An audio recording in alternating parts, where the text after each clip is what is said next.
Hey everyone, welcome to the Let's Talk Watch Along. Today we'll be doing The Terminator, my favorite movie of all time. What's up, guys? Welcome. I know Freddy's here. Rogue One is here. Awesome, I'm here. Let's do this. So what's going on? Is the audio good? Everything sound pretty good so far? Figure I'll give everybody a little bit of time to get in here before we hit play. So how's everyone doing? I know I changed the angle because I moved the camera a little bit closer. Poured myself a little drink. Refreshing. It's hot as hell.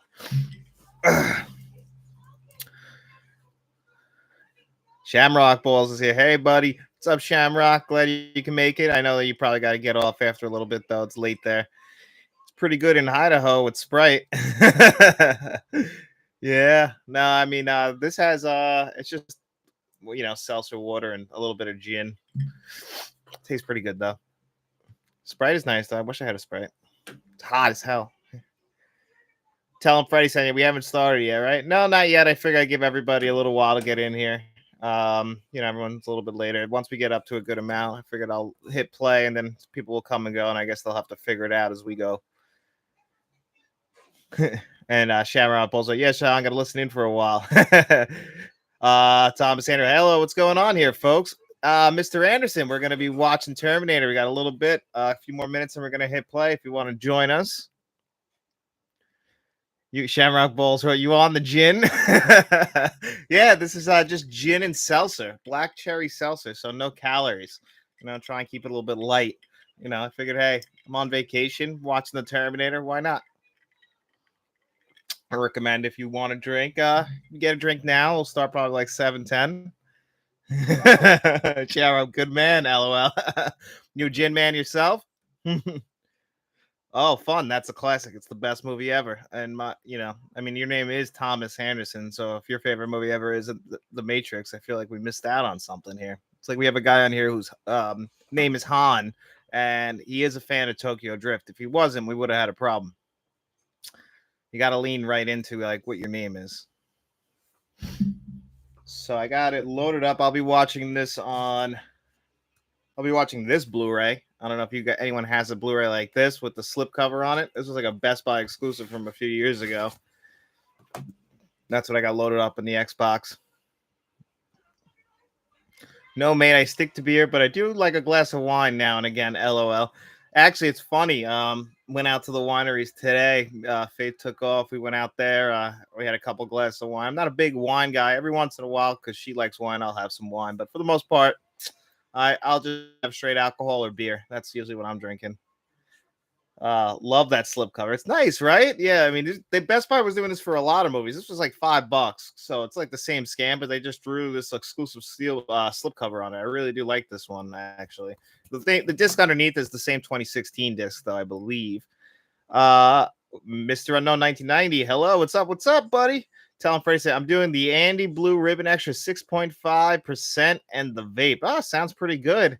The Andy Blue Ribbon. I don't think I've ever had Andy Blue Ribbon.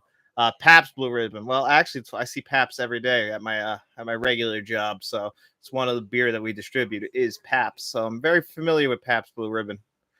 Shamrock Ball. Yeah, yes, I have that blue, but not with that slipcover. Yeah, I already had that Blu-ray. I only bought it again for the slipcover. I wouldn't have bought it. I was like, there, and I'm like, $5. I can't pass that up yet. So I was like, I have to get it.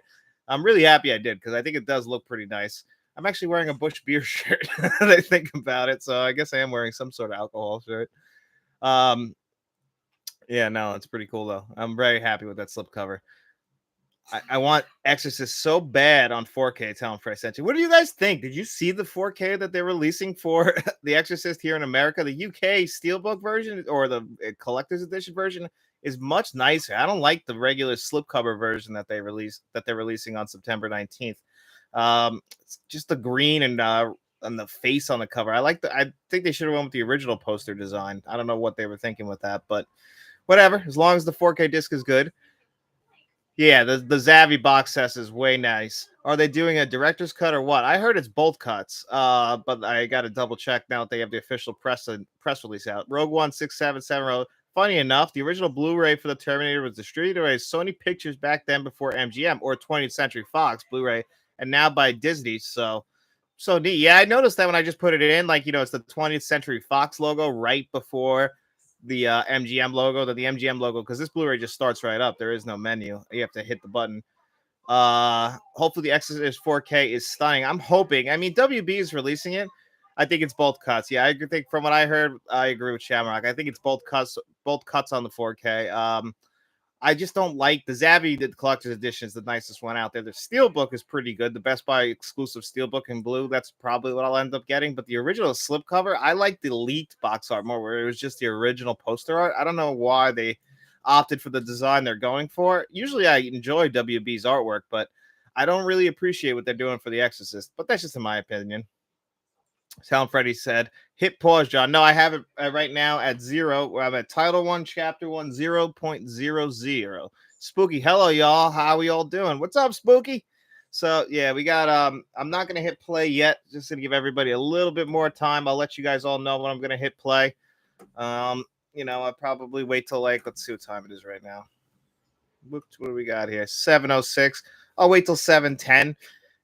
Then we'll hit play so everyone can get it all loaded up in their disc trays, or if you guys are streaming it, whatever you guys want to do. That's why I got the headphones on, so we don't get a copyright strike or anything like that. So, I'll just kind of do some commentary, answer your questions as we go. I've seen this movie probably 6,000 times, so I could look away and stuff like that, no matter what, because I know this movie by heart, the whole thing.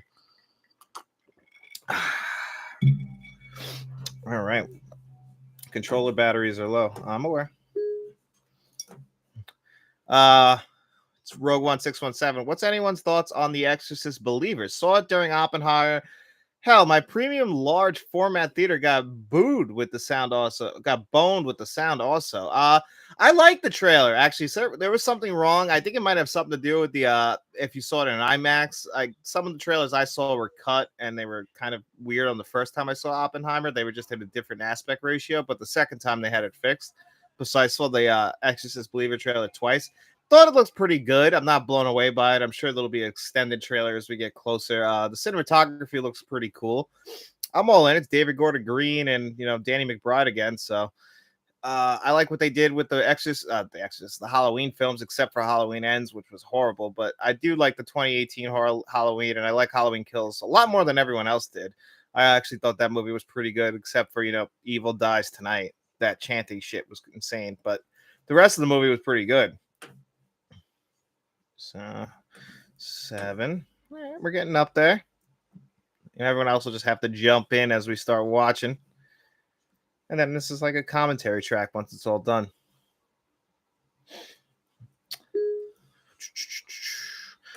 I actually shot the video yesterday, my movie collection video, so that'll be coming out in the next few weeks. So the collection behind me is all up to date and ready to go. Let's see what time it is. Let's see. 7:08. 2 more minutes. So everyone got it all in. Get my controller ready. 7:08. Ooh. So you guys know this one was released in 1984, back when movies were movies.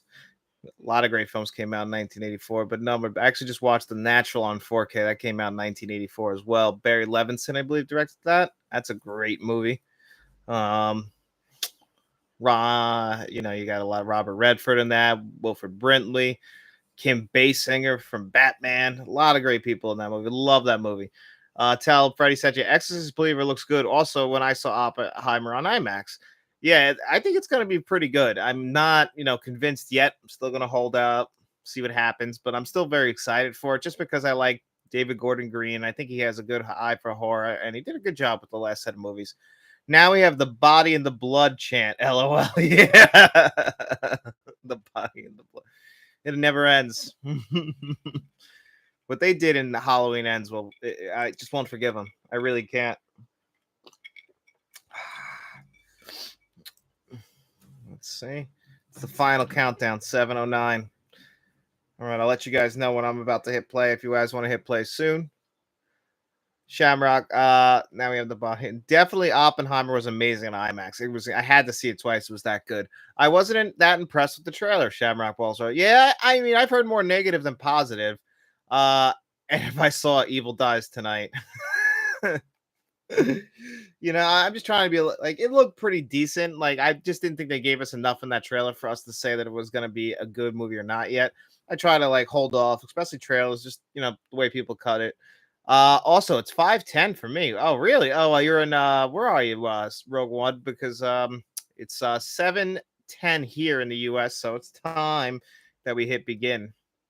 Wait, I meant to say Evil dies tonight. Evil does die tonight. All right, guys. So I'm about to hit begin on the Terminator. So if everyone wants to count down with me or something like that, 5, 4, 3, 2, 1. All right. So now it's playing. So I'm waiting now. MGM logo's up. Mountain Time. Yeah, because you said you were near Mountain Time. Not many people I know live in Mountain Time. It's usually always Eastern or Pacific for some reason. I also have a lot of family on the West Coast. All right. So my screen right now got the Orion logo up.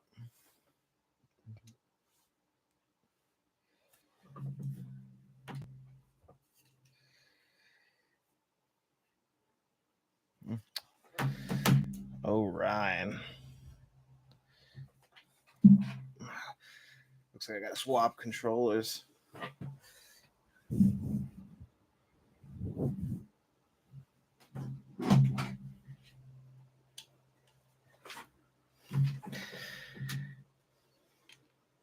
Los Angeles, 2029. I don't think they're that far off.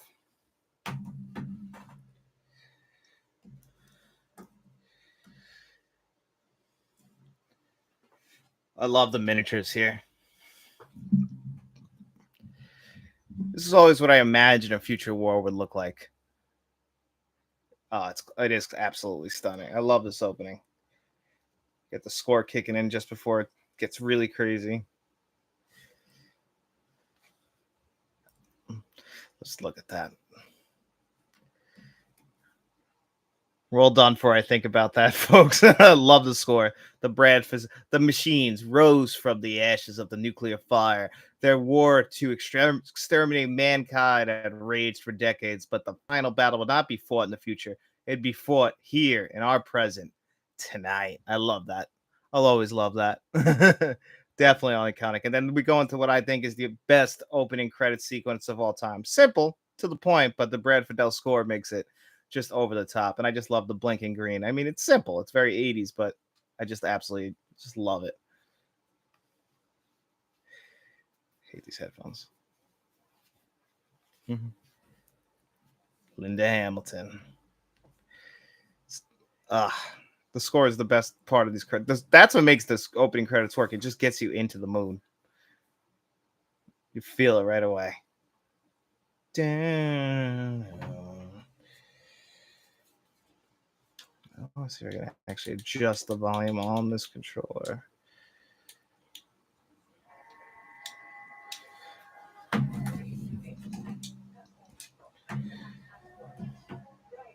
Stanley Strokes. Do you know Brad Fiedel is married to Tina from Jaws 2? No, I didn't know that at all. Huh. That's actually crazy. I mean, I guess Brad Fiedel had to be married to someone. And that's one Gillian Heard. That's one of the Mrs. X's of James Cameron. He's got a bunch of those. He's got 2 ex-wives working with him on the same movie. That's iconic. You can't beat that, to have 2 of his ex-wives working together side by side in the same movie. The legend himself, James Cameron.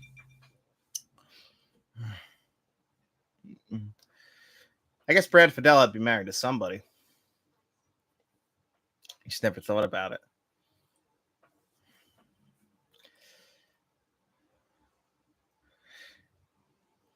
This poor bastard trying to get garbage done in the middle of the night.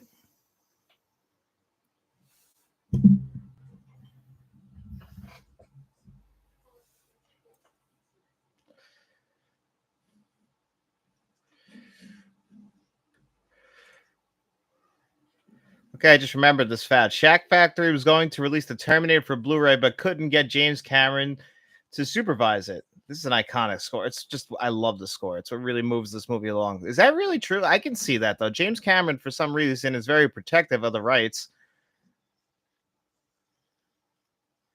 Never do chores at night if you will die from something. Cameron likes marrying his work colleagues. LOL. He really does. That's where he meets them.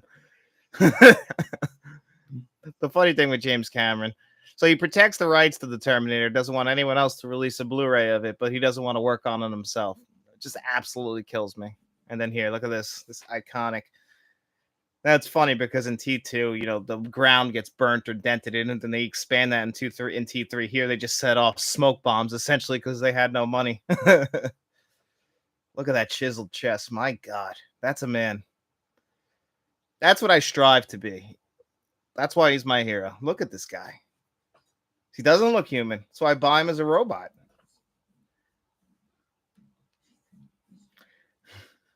Love this bin man. He's got a Vito Corleone voice. LOL. What the hell? I love that. You could just tell that he's got miles on him. There we go. His ass right over looking LA. Bill Paxton, RIP. Ah, man. It's always sad. I just watched One False Move, and he's in that. He's the star of that, and it just makes you appreciate him even more. Damn, that's a strong batter right there. It really is. Tell him Fraser, RIP. Yeah. Oh my God, bastard.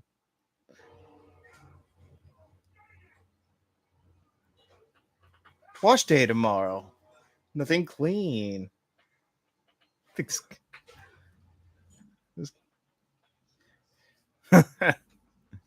Give them to me.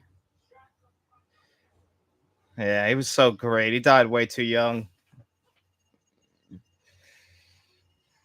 Now listen to the score right here. This is how you know it's also a horror movie. This is a horror scene. Rips a guy's heart out. Of course, you can see the edit, but still iconic.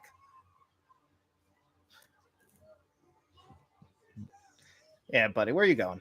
Let's give him the clothes. That shirt's ridiculous anyway.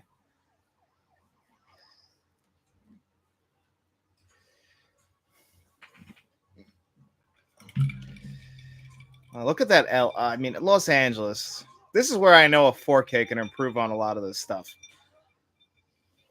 It's scenes like this. The contrast will be so fixed on a 4K.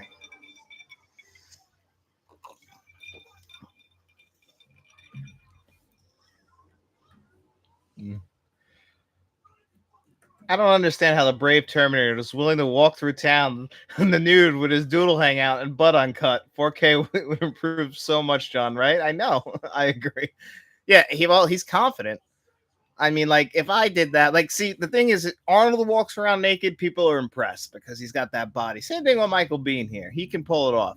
Now, if a regular Joe, say I'm walking around town, I got a beer gut, you know, and I'm naked, and there's nothing too impressive about my body. Someone's calling the cops. Now, Arnold, they'll think twice because, A, he's going to probably put up a fight because look at him. Me, or probably you guys, I don't know. Thomas Anderson. We definitely need that 4K already. Oh, my God. Just on the score alone, imagine an Atmos track. Those classic LA police cars. Just rabbiting. Now, if I'm correct, he doesn't change those pants. Look at them. They're disgusting.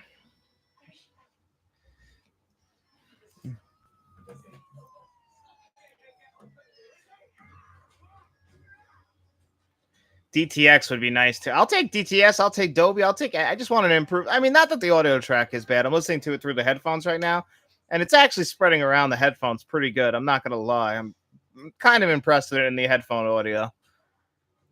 He gets trench coat though. Yeah, at least he does definitely not stick to this the whole movie, but those pants, I mean, I would have got new pants while I was in the store. But, you know, I needed the ad for Nike.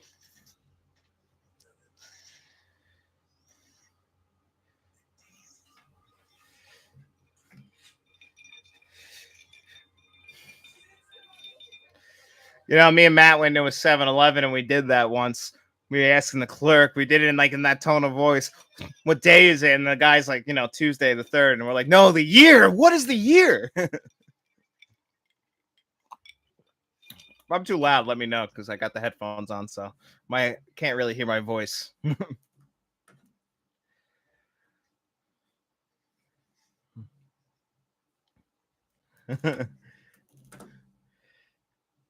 Hey, it's Thursday here too. Oh no, I'm out of here. Briggs class.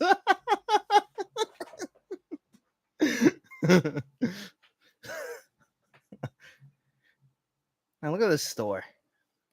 A lot of choices of clothes. Wants that thin trench coat. It's LA. It's probably hot. This looks a little sweaty as it is.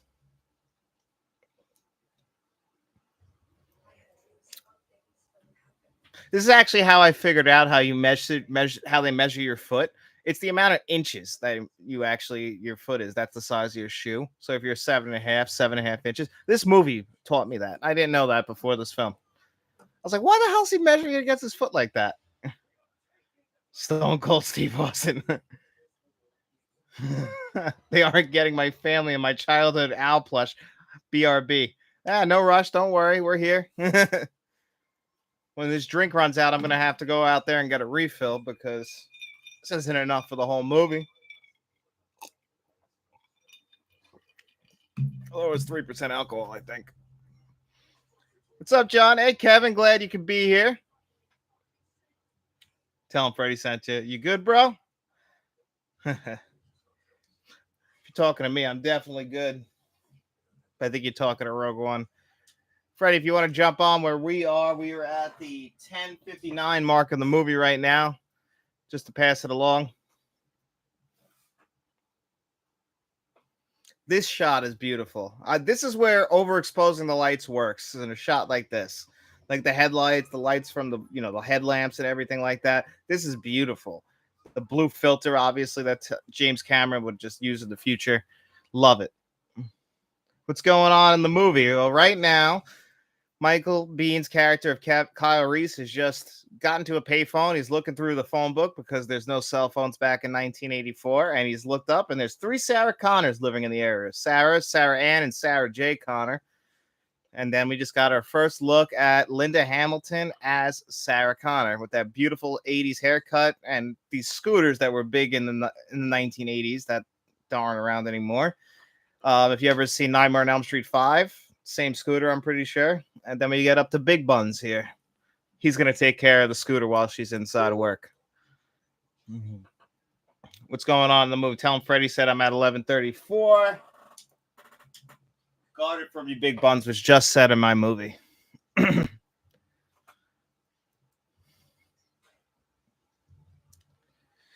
She like the last waitress in or what? I mean, you're good getting a drink. Oh, I appreciate that. Yeah, at some point I'm going to... Oh, my God, those boots.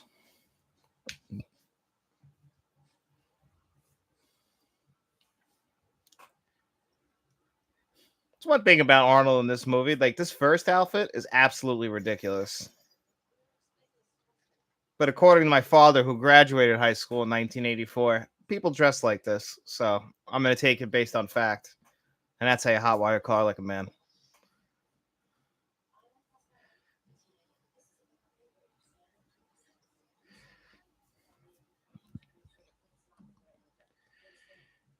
It works, LOL. Yeah. I mean, he just gets right down to the point. And these people are rude to her.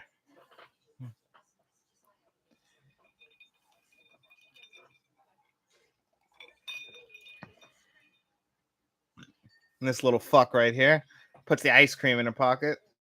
What a terrible kid. That blue leather jacket, it's awful too. If it is, he should be embarrassed.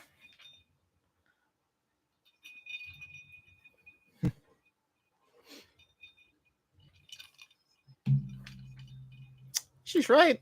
Good philosophy on life. Right? Imagine somebody put a piece of ice cream in your pocket. How mad would you be? Ruined my day.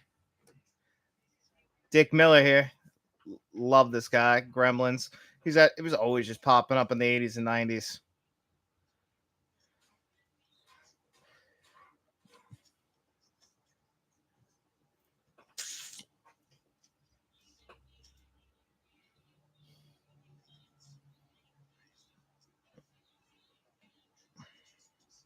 Is that gun out yet?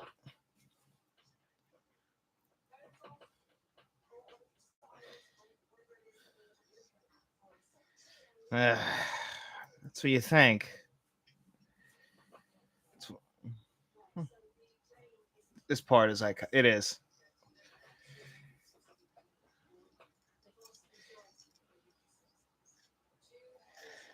Poor guy.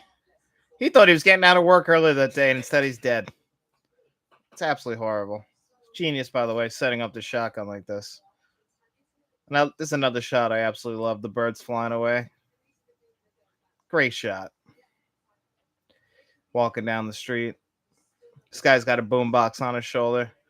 This guy right here is just confused about what the hell's going on. Why he's in the shot.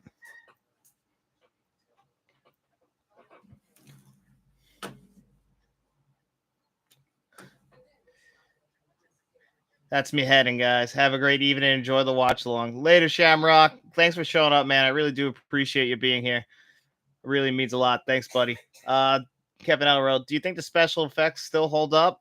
I don't. In certain parts, and I'll point them out, they don't hold up. This shot right here, though, this foreshadows the whole movie. Right there, when he runs over the toy truck.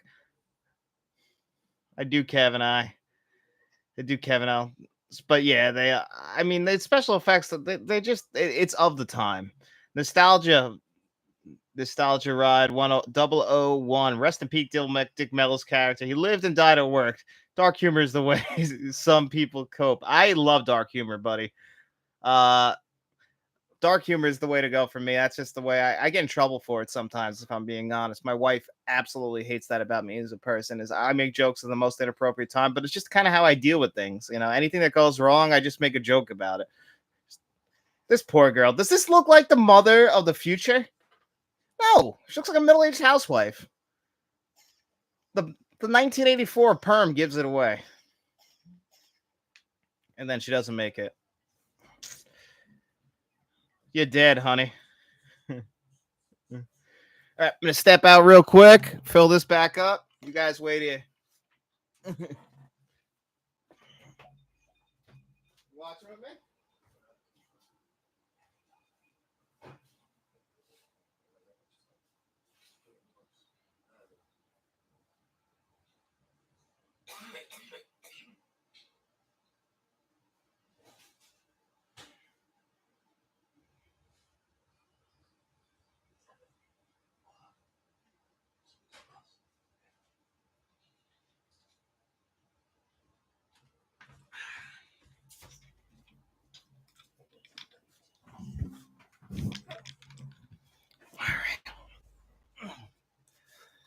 Okay.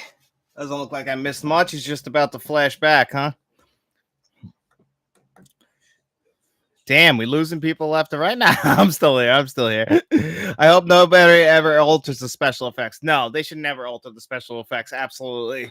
Leave them alone. They're absolutely fine. I mean, are they outdated? Sure, definitely. But they don't need to be touched. Why mess with a classic?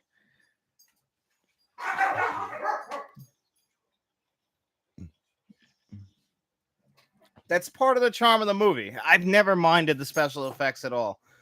And like special effects like this, where they're just using miniatures and matte paintings, all that stuff works perfect. I actually love how the effects look in these scenes, the flashback scenes. This is how I always imagine a future war to be. Obviously, it would never look like this, you know, all the grays and blues and purple, but this is how I imagine it would look. Like it's the ultimate fantasy future war. I mean, we're only 6 years away from this happening, according to this movie.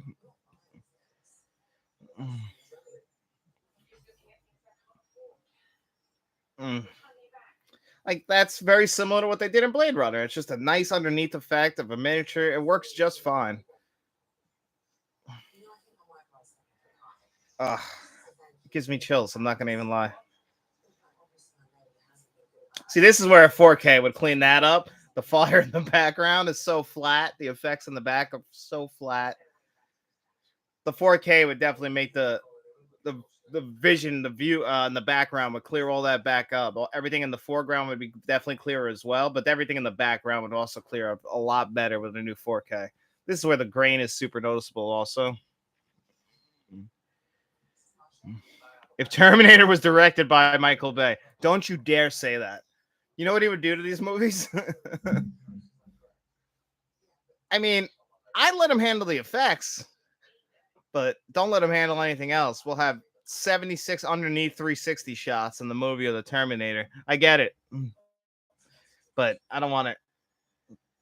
4K would rule, man. One day we're definitely gonna get it one day. I just worry that it'll be at the very tail end of the 4K life cycle. It's like waiting for GTA 6. They just keep skipping console generations, and we're never gonna get it. This is awesome. Always wondered how he got out of this because the fire is getting pretty high up, and he's banged up. We know he gets out of it. Obviously, he's sitting right there. Jason Monroe, Chat BGT will only one day build an army of Terminators. It's coming. We've known since 1984 what our future is going to be. But do we think I just don't think we're smart enough to send anyone back in time to prevent this. I don't think we'll be close to winning. I think it's going to be a landslide. I'm talking like 56-0. If we're lucky, we'll get a field goal at the very end or something. Man, times were so simple. Put your Walkman on, do your hair with your girl. I love the Jetson shirt that she's got on too. You guys think Linda Hamilton's pretty? She was pretty, right? One-sided, yep. Well, he lies Max's hopes and dreams. You know, he spent all day thinking of this, and the poor bastard couldn't even get the whole thing out, probably. He tries again, but I don't think it's going to work.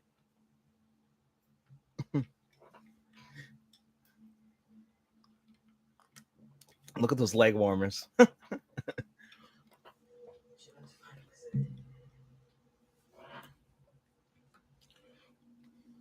Yeah, she was hot. Both.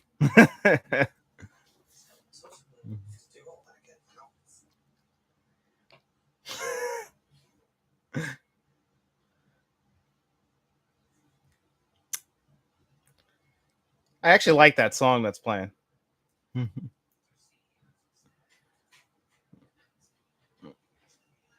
And here we go. I love these guys. These guys are great. Jason Marr, back then we had to call girls and ask them out. No hiding behind a cell phone.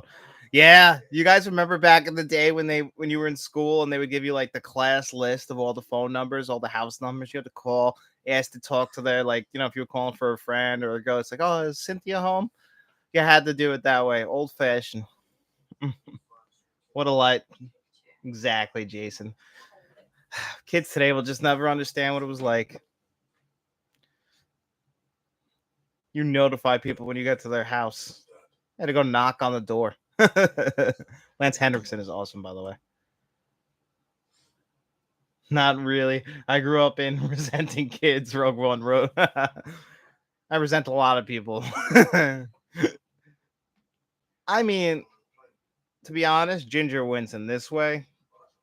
The two of them side by side. I don't know what Linda's going for. She looks like a librarian here. I like it more when she dresses down.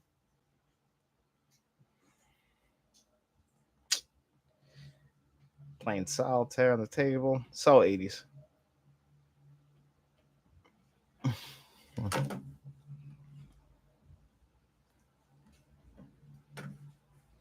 Ginger does win. Yeah. See, I just like her outfit.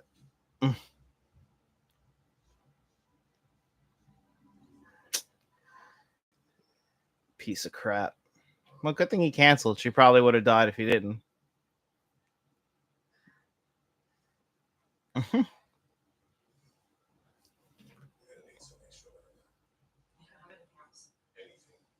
Rick Rosenwich was over the top, LOL. You guys know who the voicemail was from? That's James Cameron, who does the voicemail, actually. So the piece of shit who canceled on her is actually the director of the film.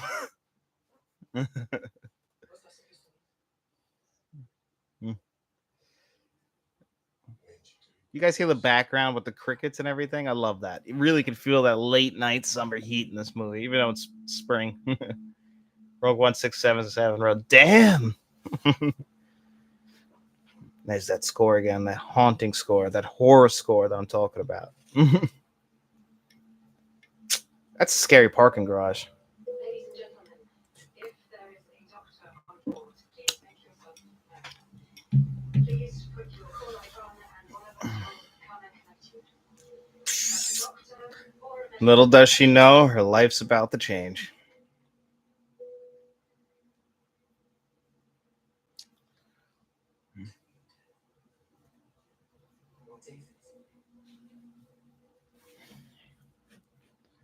I love that car, by the way. I didn't know that about this answering machine message. The first Terminator could have been a horror film, do you think? I think it is. I think it's a horror sci-fi. It's got a little bit of action elements, but for the most part, it's a like Alien. It's like any movie like around that era. It's not quite a slasher, but it's one man hunting down. Well, it's a machine hunting down a bunch of people. He's just a killing machine. It's very straightforward horror, in my opinion.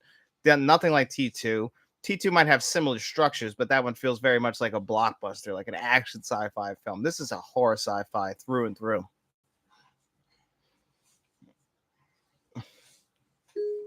And Jason wrote, I think so, Freddie. 9:40 at night. Look at these. I love the way they design these two characters. Like you could just tell that they've been through the ringer. They just want to go home. They're exhausted. 12-hour shifts. You could just see it on their faces that they've just been through it. How much time do you think they knock the headphones out while they're banging? I'm thinking at least 6.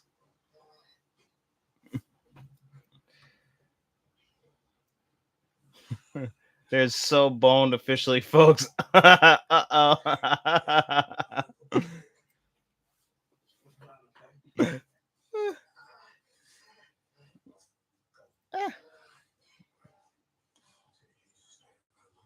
feel like this was a bad call on his part, but whatever. They didn't know they were working with a machine at the time. Oh, great thing. Just got a little 50 Shades here. Yeah, they wanted to make sure we saw how the other half bangs, you know. We'll eventually see her fall in love in a little while and get tossed to beaten. Look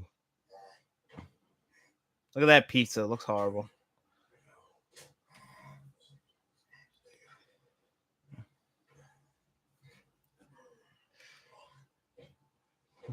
Sexy time. That's all. Said tell Freddie Setcher.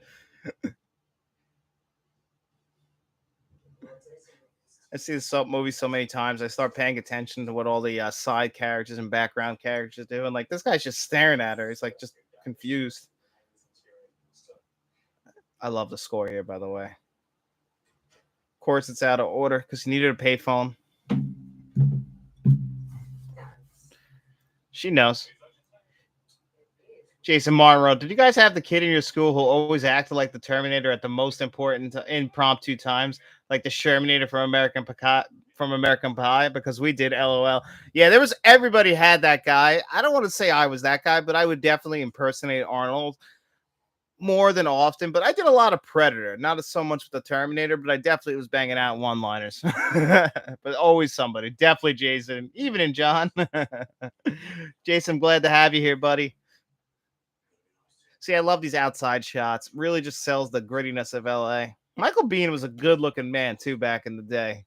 This is obviously like peak Michael Biehn. But he's handsome here. He's got that rugged look to him.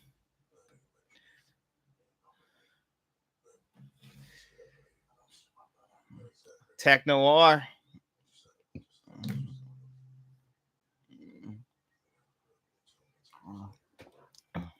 Song is great, you got to admit.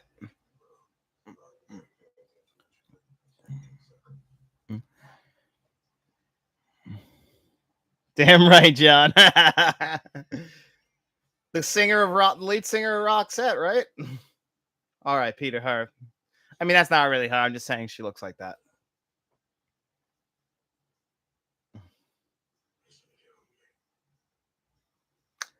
Now this club looks like it'd be a lot of fun. Playing great music. Love the neon. This guy's having a. Is that a guy or a girl? It's definitely a girl. I'm not 100% on that. She is scared now. Peak. Oh yeah, she's frightened. Wouldn't you be? Imagine getting put on hold too, and you call the cops. Ugh.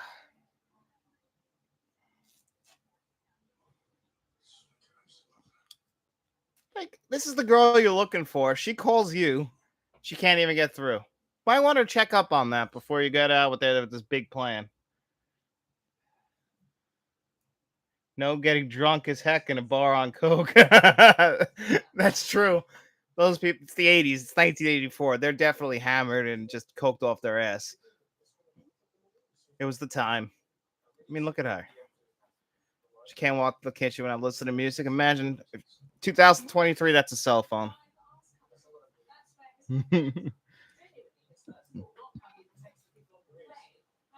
Now, guys, watch the sandwich she makes here.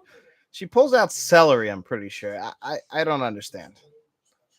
Anytime you put milk with like a regular sandwich, like just gross. I don't understand. I'm raising a lot of questions here about what's going on with the food.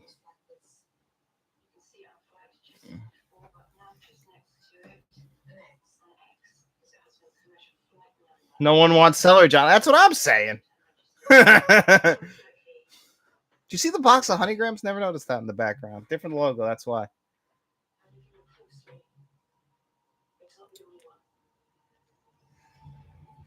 Poor guy. Don't make me bust you up, man. Yeah, that'll do it.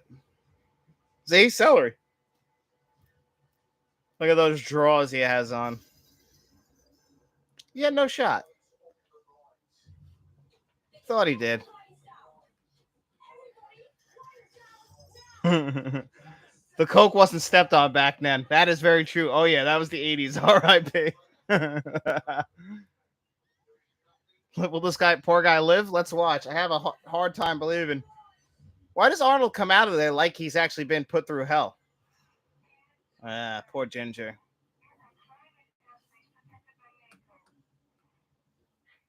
Those headphones must have noise canceling, right? No one had any idea.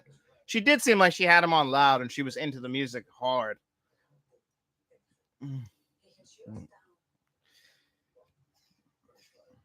I love that he blinks each time also when he fires the gun. He doesn't have to, he's a machine, but I feel like they built that in there to make him more human.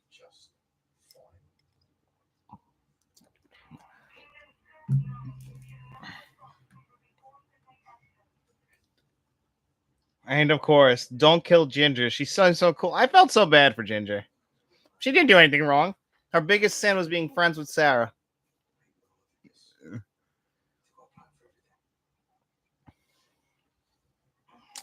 Yeah, just tell her. Just tell the Terminator where you are.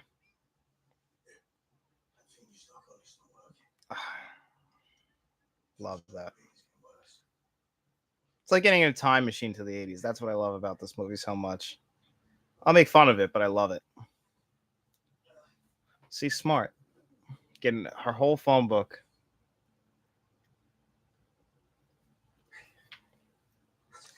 Spring 1984. She just had that picture taken.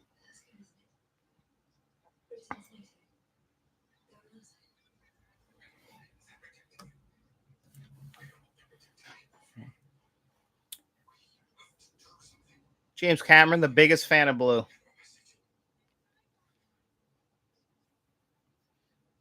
Like, those walls are definitely white. There's a blue filter over the lenses.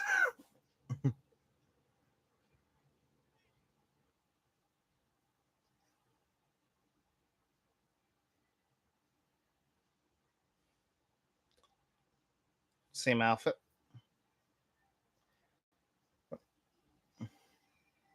Now this. His eyes don't move.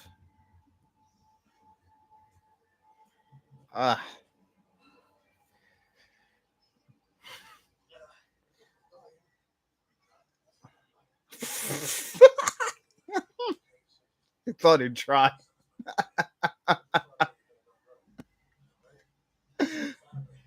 This bitch still dancing in the background. Love it. Lance rules. I love Millennium. Yeah, no, Lance Henriksen is such an underrated actor. Laser sights were kind of a new thing back in '84. I'm not too familiar though, actually, with how that was. I always felt like that was very futuristic. I never see people use laser sights anymore.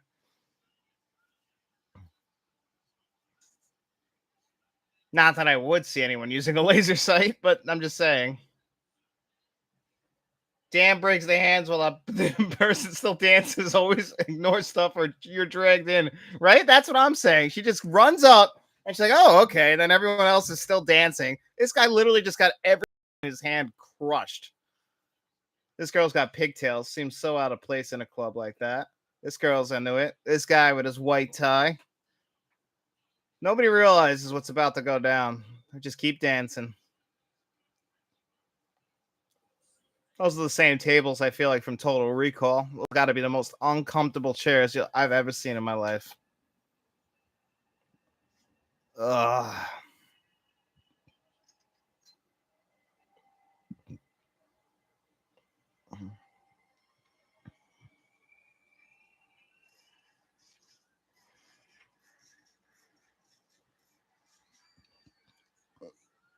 Yeah, now you leave.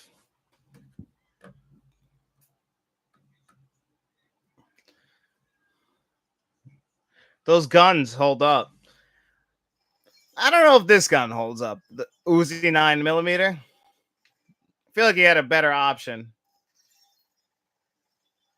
Arnold's face in this scene also.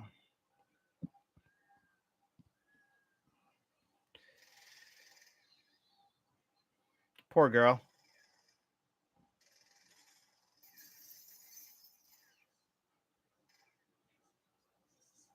See, it makes sense for a room to be filled with smoke like this because they just fired off 50 rounds of bullets. Oh, now everyone wants to leave from a shotgun, but no one had hand braking. That's fine. That's bullshit. I agree. You just feel this body of flesh and steel pushing up on you out of the way before he opens fire. Exactly. This guy's like 1,000 pounds. You don't realize he's coming up behind you? That's scary. See, this is what I mean. Total horror scene. Like you think he's dead. How many times have you seen that in a horror film? If that was Michael Myers, it just swap that out. It's a horror film. But we think sci-fi and action because we just had a shootout. Just swap out knives for guns and you get yourself a horror film. The shotgun is clearly a better idea. It makes the most sense in a building like this. Exactly. Damn, even before Terminator 2. Yep. Now this, that feels more like a computer. In Terminator 2, they tried to make it more logical for the viewer, but I like in T1 how it's more like a computer that only the Terminator would understand.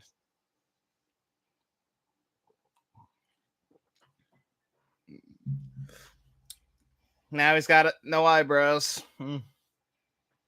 Looks like Crispin Glover on the windshield.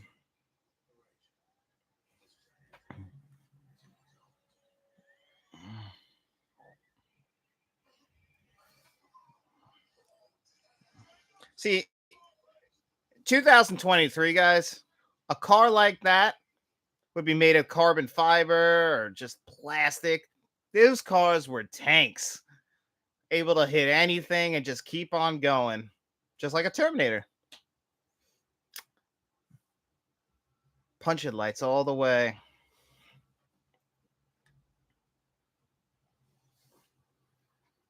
I mean, worth it?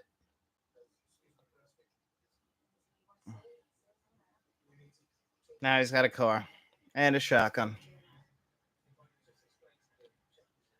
Freddie, I appreciate that, buddy. The $1.99. Definitely. Thank you so much, man. I really do appreciate that. Means the world to me, buddy. Thank you. I really appreciate that, man. I mean, she's a little shocked. Let her breathe.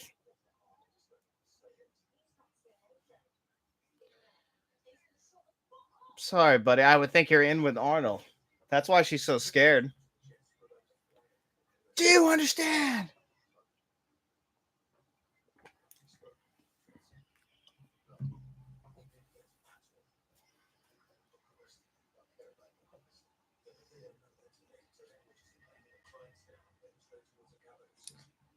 I just love how LA looks in this movie.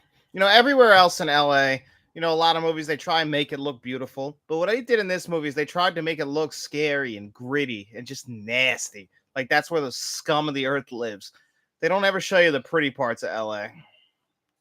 I love that about this movie. And then, of course, deep in the dark city of night is an eyebrowless Arnold Schwarzenegger. Trauma, lol.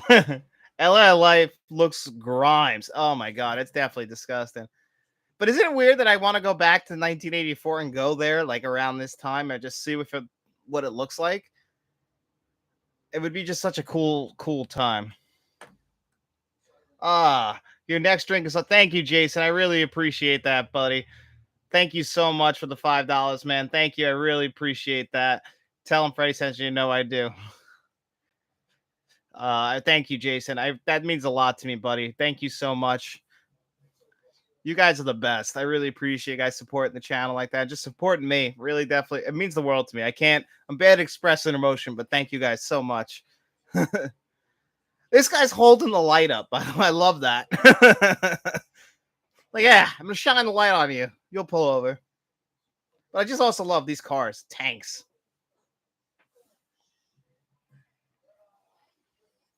Look at that beautiful shot, by the way. I've seen a making of and how they kind of shot scenes like this. There was really a lot of like moving walls. Really cool stuff, actually. I don't understand why you would even turn your car like that. You had a clear shot of just going straight through, but whatever.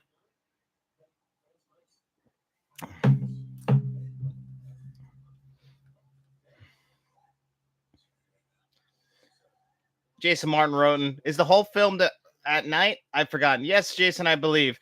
There's some shots in the twilight when they get to the hotel room, but for the most part, other than that scene where she goes to work, it's all at night. And I appreciate that. Great filmography. Cinematography, I mean.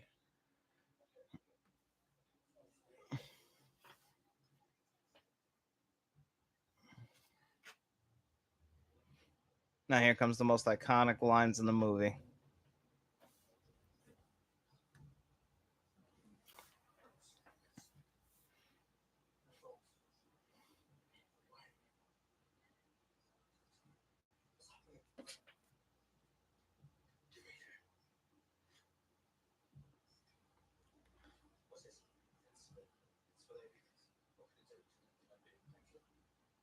Not for about 40 years. You heard that? 40 years is next year. Next year, we can expect a Terminator on the line. Come with me if you want to live. Laugh out loud, Rogue One.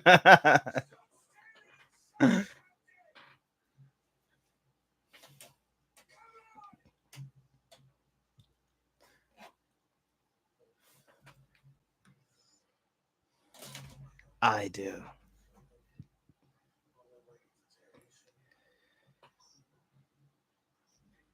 Now, I get he was in the army. So he doesn't really have a good emotions, but he needs to explain this a little better. Or bear more fear. Until you're dead. Gives me chills every time.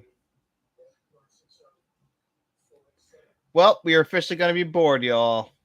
Boned, y'all. Yeah, that's it. We're screwed.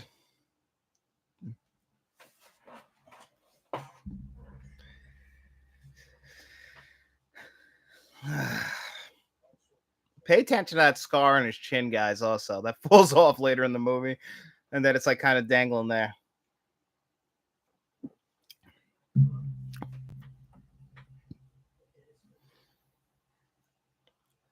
She bites him. Classic. Yeah. I mean, you know, he took it like a champ. I'd be pissed.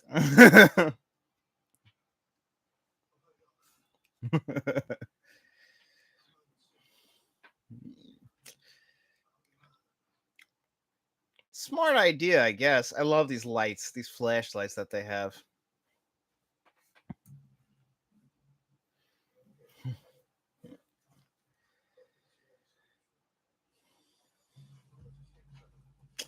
gonna go fill this drink back up. Be back in 2 seconds. Fill my drink, babe. Oh man, never mind. Yeah, I gotta get back in there.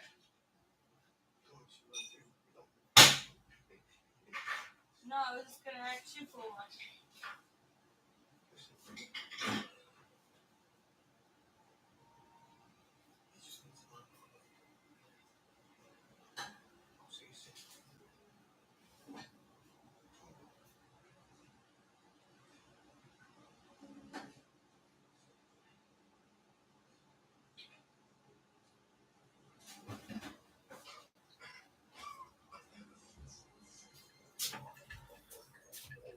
Whoop!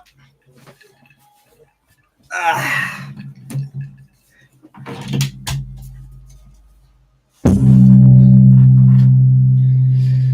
Look at this guy. He knows how to drive, huh? He's carrying the sword off. That's right.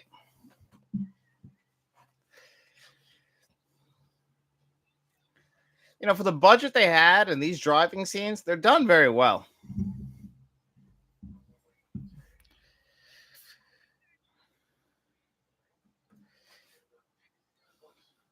Feel bad for her.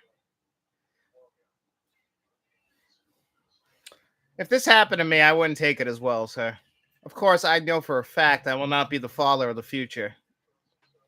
If I have a kid, he will not be that successful. I wish, but it won't happen.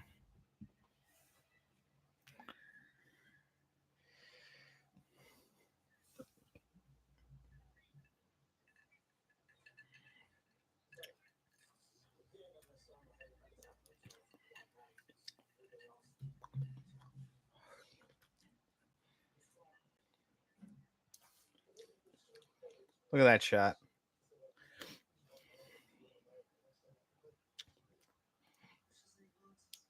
I always wondered if Arnold shaved his eyebrows or if they put something over his real eyebrows.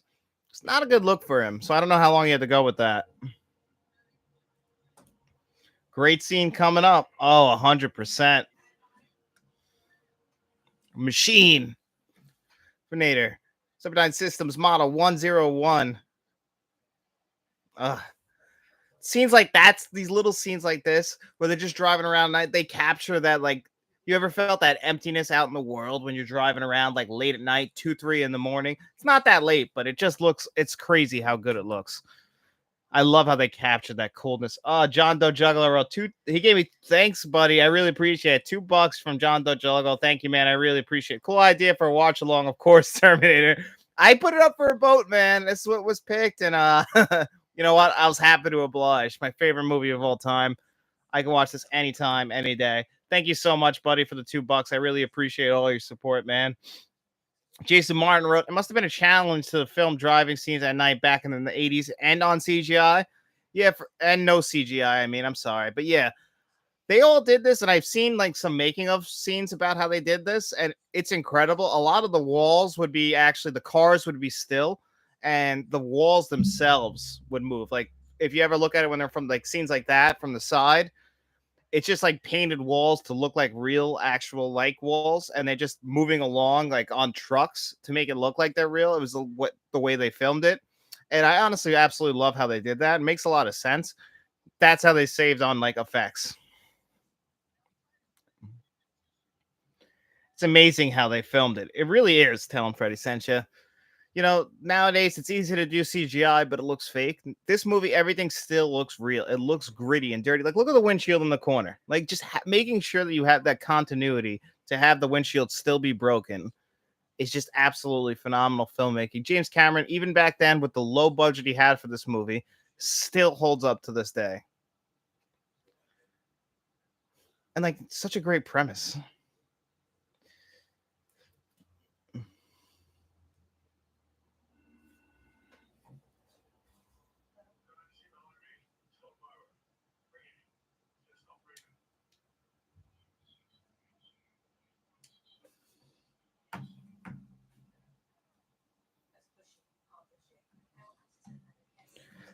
Freddie, just out of curiosity, where are you in the movie?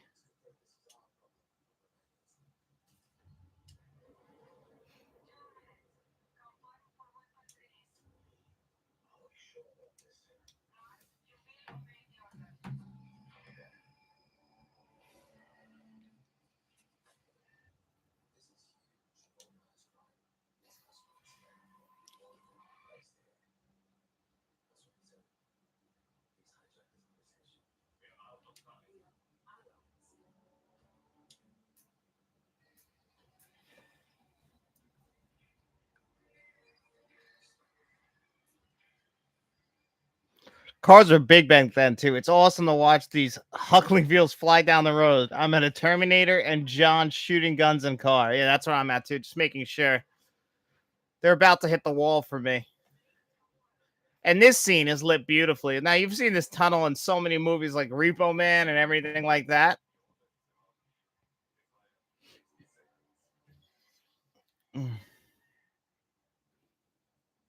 But like, you see, they made cars more fragile nowadays. I feel like because you didn't have to work on them as much back then.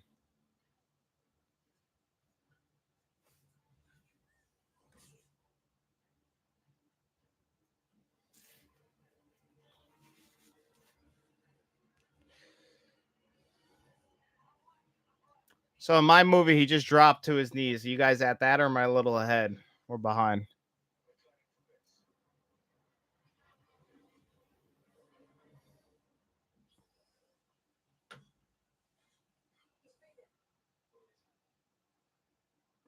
This freaking guy. Cops just love their mustaches, man. It's unbelievable to me.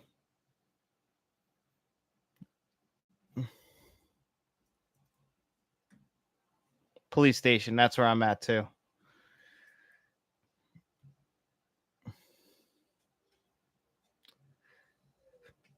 Now, what do you guys think of Lieutenant? I love this guy. I mean, he really is a very underappreciated actor. I've only seen him in a few other things, but he captures what you would think a late night lieutenant at a police station would be like. Like he's tired, he's run down, he's in his, looks like he's in his late 40s. Life has just kicked his ass, and he's just trying to make the best of it. I think that's played perfectly.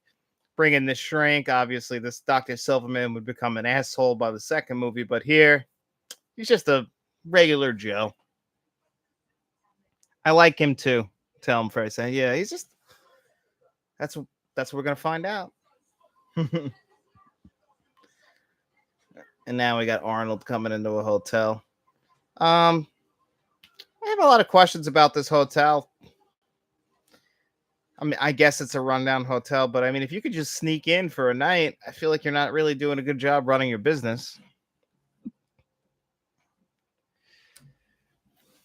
Now, this is where the effects definitely are dated and noticeable, but it is of the time. It's a robot hotel. You're 100% right.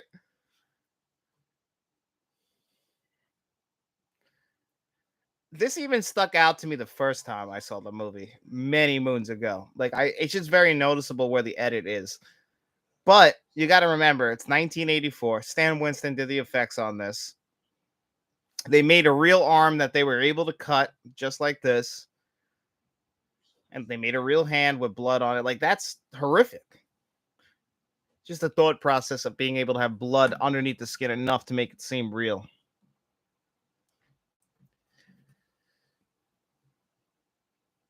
I love that.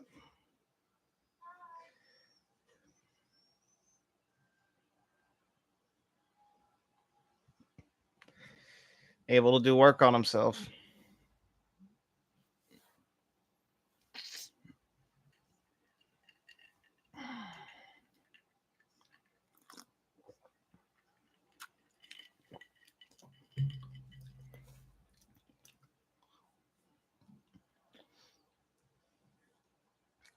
Jason Moore, I'm at 53 minutes. Am I close to you guys? Dr. Silverman, that's where I'm at. I'm at 53 minutes and 32 seconds as of right now.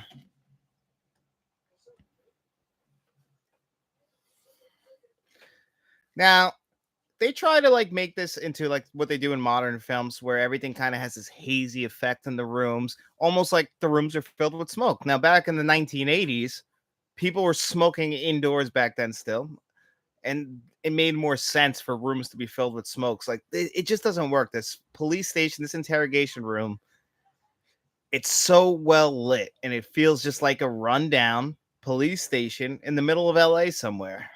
It's perfect.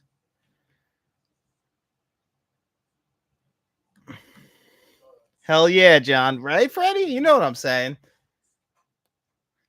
Of course. Now we actually get to see the Terminator go through in Genesis, and I'll never forgive them for what they did to that movie.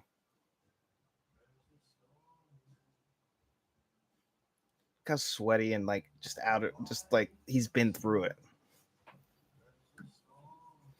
Okay, I'm about 30 seconds ahead. I'll try to line up. Agreed. Rogue One say, Jason, if you're not that, it's all right. Right now, Arnold's cleaning his eye. We're about to see this, the stop motion effects, the claymation figure that he made that Stan Winston made for basically just a swap of Arnold's face.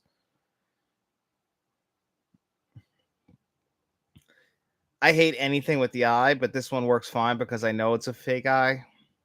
But anytime anyone puts a knife or a needle in an eye in a movie, that's the only times I'll ever look away. But it works fine for this movie because I know that it's fake on purpose.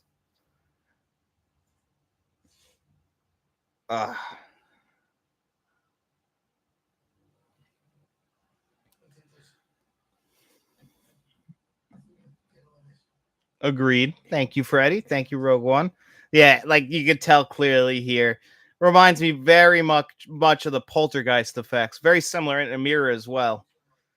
But you can clearly tell that this is fake and it's rubber skin. This is what the 600 series look like, actually. But hey, at least he's got some badass fucking sunglasses to put on. And then here you'll see the edit right there. Now it's Arnold again. Now, I think that adds to the charm of the movie. I know not everyone likes that where the effects are obvious, and I rag on CGI effects all the time and say that I rag on it all the time and I say it looks fake, and that clearly looks fake. And why would I prefer that? Well, maybe it's a little biased, but I just absolutely still appreciate that somebody made an Arnold Schwarzenegger head just for that. I don't know. Maybe it's just biased, but I definitely appreciate that more than bad CGI. Jason Martin wrote the close-up of Arnold's eye does look real. Yes, when they close up and they zoom in, that stuff does look perfect. It's really when you get the whole head, and I appreciate them doing that. They could have just showed the eye and it would have been fine. Nobody would have even thought twice about it, but at least they did show it. It's so funny how Linda Hamilton looks in this movie. She looks like a scared little girl here. And then once we get to Terminator 2 and she becomes that badass woman, it's such a night and day difference between the two films.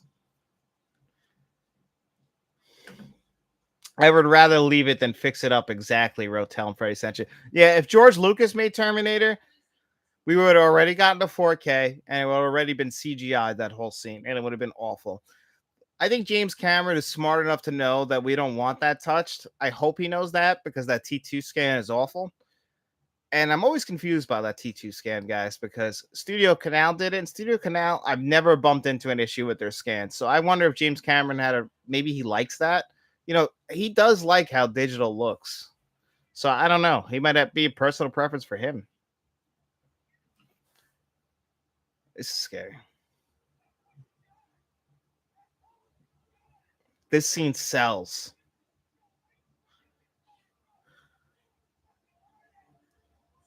Like, how scary is that? Imagine hearing that he's there to kill you. T2 scan sucks on 4K. Tell him Freddie sent you. Oh, Freddie, I'm 100% agree with you. And that kills me. I own that scan twice. That's what's really upsetting to me. I bought it twice. And I hate it. I won't watch it. Like Lance Henriksen and the lieutenant clearly don't understand what they're dealing with here. They chalk it up to PCP and he's wearing a bulletproof vest.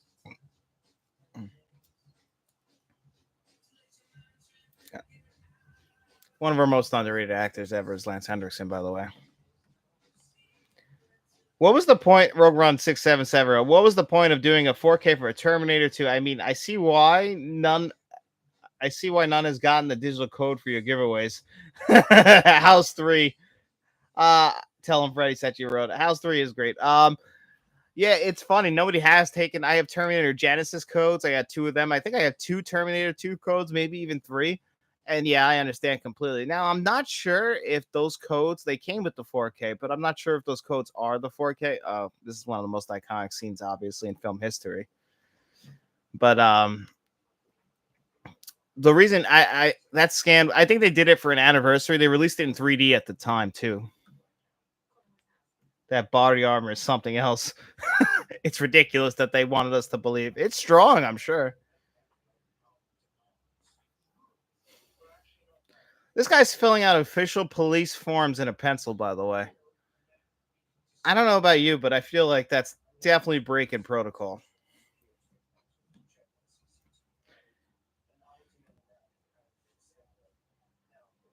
John Dojagaro T2 does redeem in 4K. It just it's a shame that former Blu-ray versions are better than the actual 4K version. That's what really bothers me. Now I've watched it and I still don't think it's Planes, Trains, and Automobile bad, but it's not great. I'll be back. That just passed. I just wanted to say it because I missed it. Rogue One 677. Unfortunately, yes, I agree. Now this. Is this your favorite scene in the movie, guys? It's definitely the most action-packed scene. It really sells you the power of the Terminator. Just bouncing room to room. Yes, real tell him Freddy sent you. Yeah, no. And this, I'm telling you again, what a great actor. Look at the fear on his face. He doesn't want to tell her how scared he is, but he's petrified.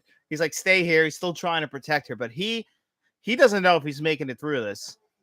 And he shows that on his face, that actor. This poor bastard never had a shot.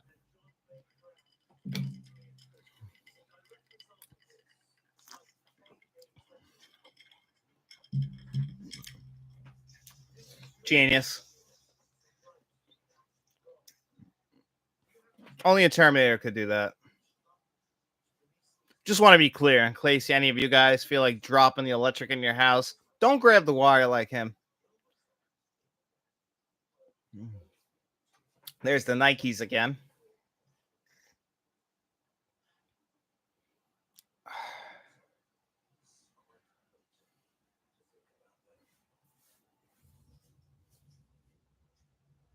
The score pumping through underneath the entire scene is amazing.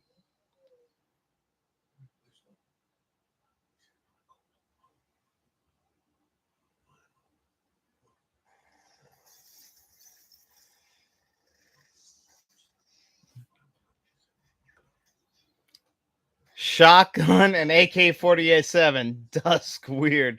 It's crazy that he can hold them in one hand. Now, I've held a shotgun, but I've never held an AK-47. I'm sure they're fake, but I'm sure Arnold can hold them in one hand, right? Like that, right? Because he's that jacked. Poor Lieutenant. He tried. He's the one death that hurts me. And then Lance Henriksen, obviously.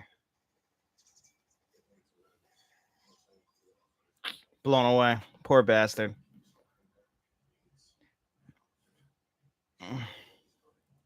Duel. Yeah, he's basically Freddy. He's basically Master Chief. Master Chief's the only other person that can do that. Score's perfect there. First we think it's the Terminator, then it's Kyle.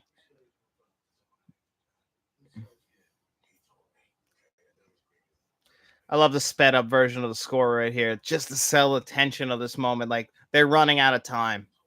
They have to get out there before he notices them. And that's all he's there for, guys. He's not there to kill the cops. They're just in his way. He doesn't care. He's there for one reason only. And he just missed them. That's the only time in the film I'm pretty sure that they dip to black as far as the editing goes, as far as their transition, which I always thought was weird.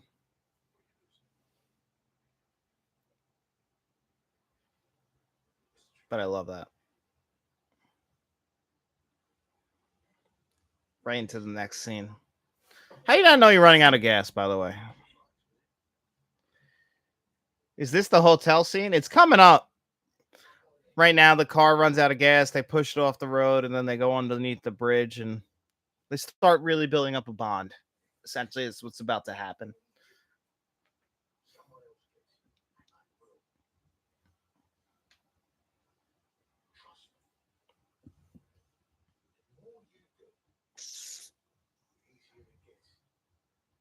That pink top on her, man. She looks like such a 1980s chick.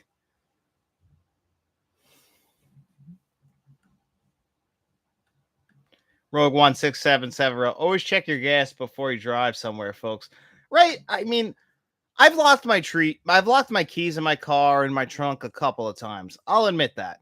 But how do you run out of gas? I've never had it happen in my entire life.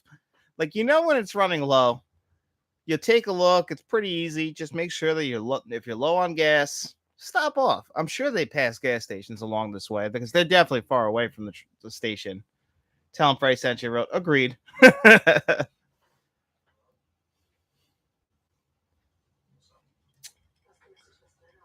don't know about you guys, but this girl fell in love with this guy in 2 days.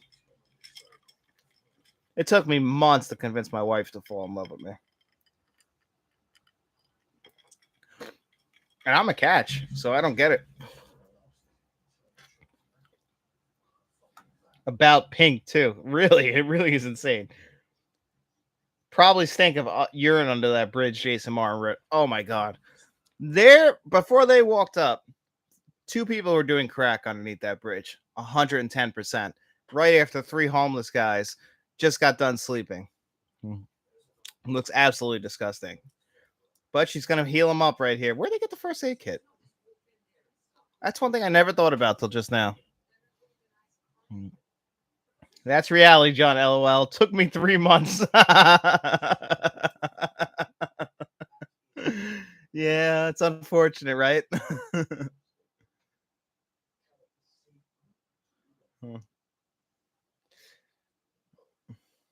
Pay attention to that scar, guys. On Michael Bean's skin, I'm telling you.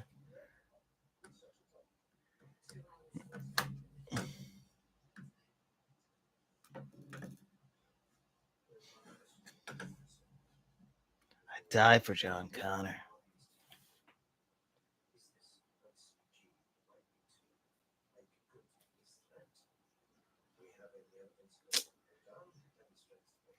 Little do you know. Little do you know.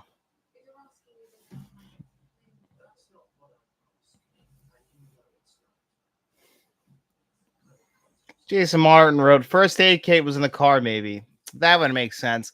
People back in the 80s and through the 90s, probably up to like my generation, were a lot more responsible. I remember when I turned 16 or 17 and I got my first car, my dad gave me the same jumper cables that I still have to this day, and a bunch of stuff that always keep in your car that I just moved car to car. So people back then were definitely a lot more responsible with keeping things in their car that were necessary than we are. Because if I had a kid, I would definitely forget to tell them. Agree, John. It was just a different time. If my dad didn't give me those jumper cables, I wouldn't have bought jumper cables. Yes, I know you're the mother of the future, Sarah. You are tough. Yeah. In the future, you don't have to worry about checkbooks, Sarah.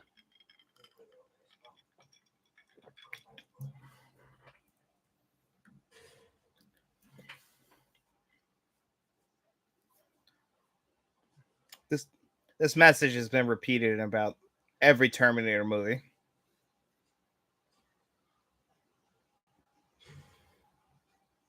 The future is nuts.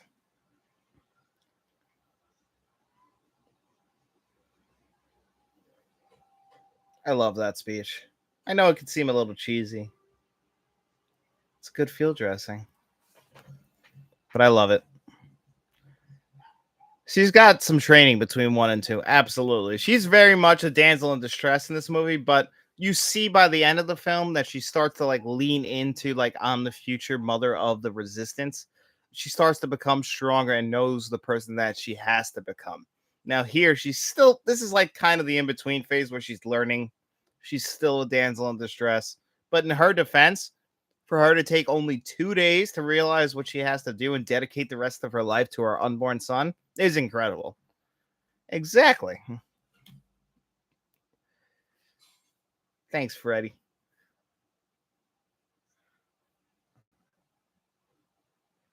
Hear the score starting to kick in underneath. HKs. I always thought that was so cheesy. Hunter killers. It sounds something like out of Halo. Did Halo have hunter killers? They might have.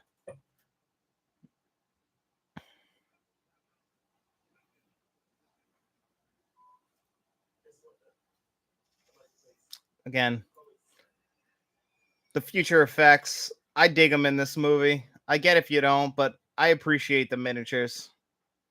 The gray, the purples, the green here, all looks good to me. There was a Far Cry expansion pack. I think it was for Far Cry 3. I could be wrong. But it's very similar to how this look of the Terminator looks.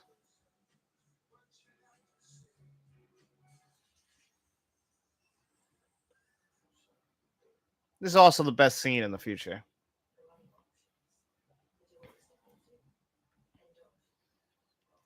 Jason Martin wrote, if Sarah accepted her fate too early, would have been cheesy. Oh, absolutely. She has to come around, but if she would have just bought right in right away, it wouldn't have worked. She had to give some resistance because no human being just automatically accepts that. Tell him Freddie Savage wrote, I love miniatures. Far Cry 3 Blood Dragon, I think. 100, that's it, Blood Dragon. I love that expansion pack. It feels very much like the future of this movie. Definitely also a Terminator homage. I think Michael Biehn even did voice work on that. But yeah, miniatures, that's another thing that's just a lost art because of CGI. It's the old classic Jurassic Park saying, we never thought if we could do it, but we never thought if we should do it. And that's the thing. Miniatures, I don't know if it's just because of our ages, guys, where we kind of just buy into that a little bit more, where maybe younger viewers don't really care so much, and like CGI for them is the better version. I always try and wonder about that if I'm in the wrong in that situation for liking miniatures more than CGI or just practical effects in general. Love that transition to the TV being fire. Just shows you that they can't get entertainment. They actually are just trying to live. That's it. That's all they're trying to do. Something that was for enjoyment now is now just a necessity. That love that. And guys, if we're not careful, this is our future. And I'm not gonna lie to you. I'm not gonna make it if this is our future. It's not gonna look good for old John.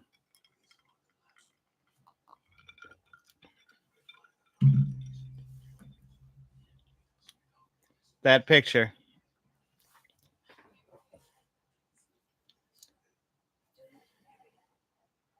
They know.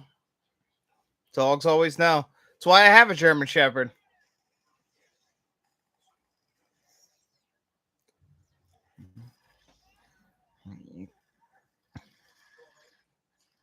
All digital future. I won't make it, Tom Price. I won't make it either, man.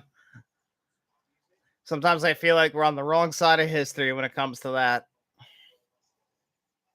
But I won't accept it. There's some things where we don't need to advance with. Just because we can doesn't mean we should.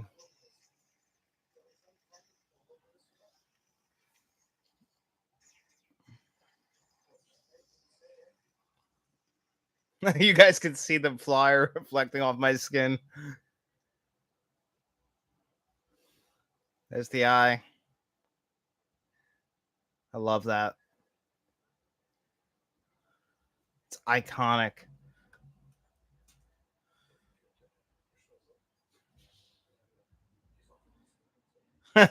Well, fellas, anyone want to do something before the end? Better do it now, because my dream is officially boned.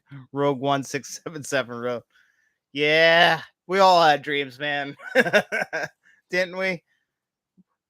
When you were 6 or 7 years old and they asked you what you wanted to be when you grew up, I'm pretty sure 9 out of 10 of us, it didn't happen. I know it didn't happen for me. I wanted to be a firefighter. I don't fight fires. I don't know why I wanted to be a firefighter either, but still don't fight fires. Now this shot's okay. This is a daytime shot actually. It's early morning. I'm gonna guess like 5 or 6 in the morning. Again, that fog on the ground. I love that look of it.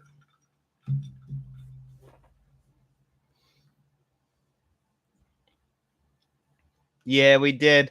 Kevin L's back. What's up, Kevin? Tell him Freddie's. I wanted to be a wrestler. Never happened. Tell him Freddie sent you. Freddie, I wanted to be a wrestler so bad. I actually, there's that effect again with the fly on him. I wanted to be a wrestler too, man. I used to wrestle with my cousin Dennis on the trampoline, and we actually used to film it. We thought we were gonna make it. He actually went to a school for it and everything. A filmmaker and a director. Yeah, I want to be a filmmaker and a director too. Unfortunately, we mostly end up like that guy. Most of us. Mom's cabin. Fuck you, asshole. Those beige pants don't work for him.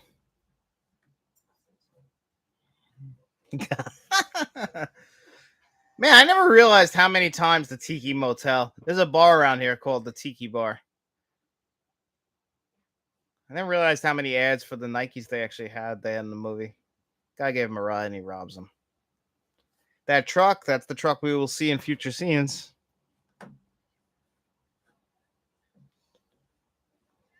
Kevin Alro, you should make a Terminator fan film, John. Freddie, I would love to do it, man. Laugh out loud, mom's cabin. I mean, Kevin, if I could do it, I would definitely. Everything with me just comes down to money. All right, I would definitely like. If I was younger and I knew what I wanted to do before the decisions I made, I would have definitely made different ones. But you know what? That's not how life works. We live with the choices we make and we adapt. I would love a Terminator fan film though, because just such a big fan. I have ideas. And if Big Jim would just get me in a room with him, I think I could definitely let him know what he should be doing with the franchise that, molded my entire life, essentially. I've never stayed at a hotel like this where it was a small room with a kitchen like that, bathroom right there. I mean, it's a motel.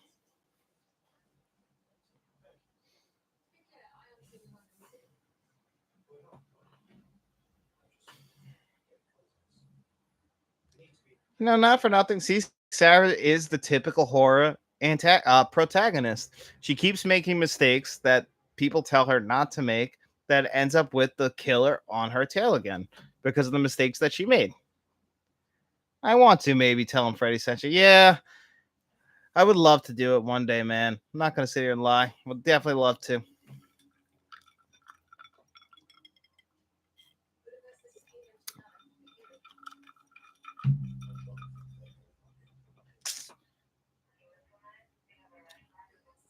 No, they never bring up the fact that he basically killed her mother.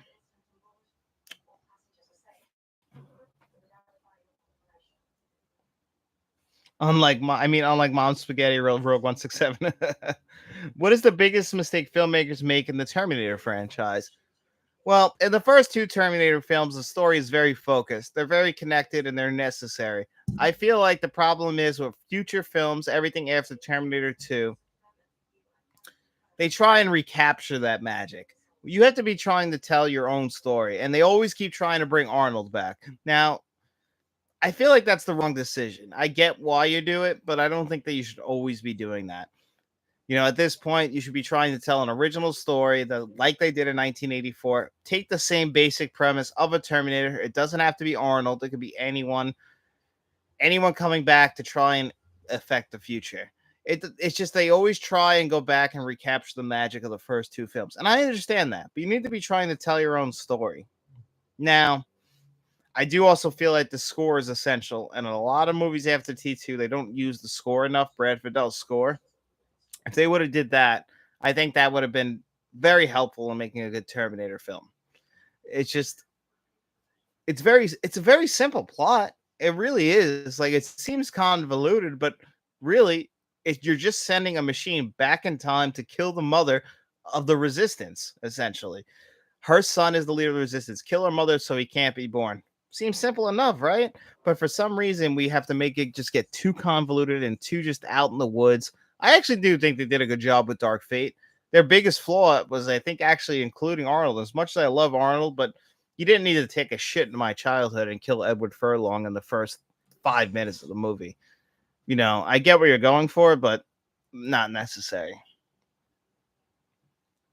Explosion fun time. Agreed about films. Thanks, Freddie. Now, here we go into one of the biggest love scenes in 80s film history.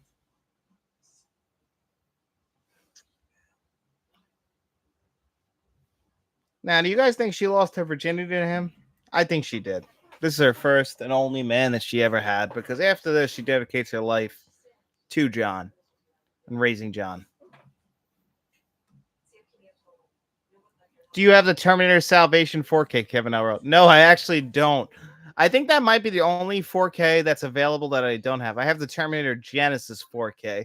Terminator Salvation, I just have the Blu-ray and actually a box set with T1 through Salvation. As far as Blu-rays go. But I have T2 twice on 4K. T1, I have it twice. I have the box set that includes the Skynet edition of the Blu-ray, which is my essential T2 Blu-ray that I watch. Jesus Christ, John Connor thoughts. Salvation underrated. Salvation is underrated in my opinion. Rogue 1677 wrote. Salvation, when I first saw it, I'm not gonna lie, I was blown away. But it was 2008. I was 16 years old. I was just such a huge Terminator fan. I saw that movie 3 times in theaters. I'm not proud of that, but I was excited to see a new Terminator movie, and I thought that Christian Bale did a good enough job. And the very end of that movie, the third act of the movie, does work for me. Who do you think? What do you think about the CGI Arnold in Salvation? At the time, back in 2008, I was fine with it. I thought it was actually a good decision. Made sense. These Terminators would be built on a production line. They would look like one person that they chose for it to look like. So I definitely was okay with that. And honestly, first time I saw it in the theater, I was excited. Salvation is probably still the third or fourth best Terminator film. I think Terminator 3 and Genesis are the clear-cut last and second to last films. I came across time for it. This is the scene, by the way, where you can see his scar starting to get a little messed up. It starts to fall off if you pay attention to it. But as far as Salvation goes, I didn't mind that at all. Actually, it was done pretty well and pretty tasteful. I actually do like the last act of Terminator Salvation. And I think Christian Bale is the best John Connor we've ever had. It's just that that's a very low bar. As much as I love Eddie Furlong, he's not the best. Salvation underrated was good. Yeah, it's all right. Jason Martin wrote, I don't understand why Cameron doesn't greenlight a 4K version of Terminator and Aliens. Aliens, from what I understand, that was actually redone in 4K. They have a scan of it. It was done by Fox before Disney bought them, and it's just basically sitting there. And we'll get into it on Sunday's show about like Disney and their physical media stuff. I don't know if you guys heard about what's going on in Australia, but it's very frustrating that they're not going to be releasing any Disney physical media at all there anymore. But so clearly Disney doesn't care about physical media, and if they have the rights to Aliens, and if so, and like I think Freddie was saying earlier, this is a 20th Century Fox physical media release, so maybe they have the rights to it along with James Cameron. Would make sense as far as Avatar goes. I really think it comes down to James Cameron, so I don't really know why he doesn't greenlight 4Ks. Maybe he feels like he has to be there for it. I'm not entirely sure. Now look at this sex scene here. As far as 80s sex scenes go, she looks like she's in pain, in my opinion. I mean, she's into it. There it is. They both just came. Great sex scene. And there it is.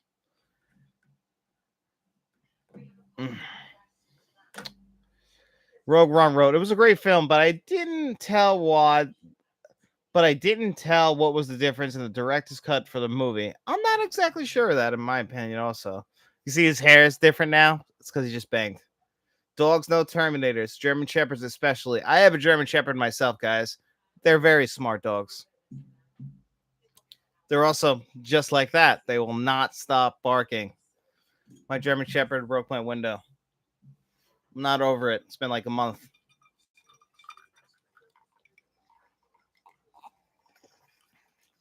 That's what I expect the Terminator to do. There's that sped up score again.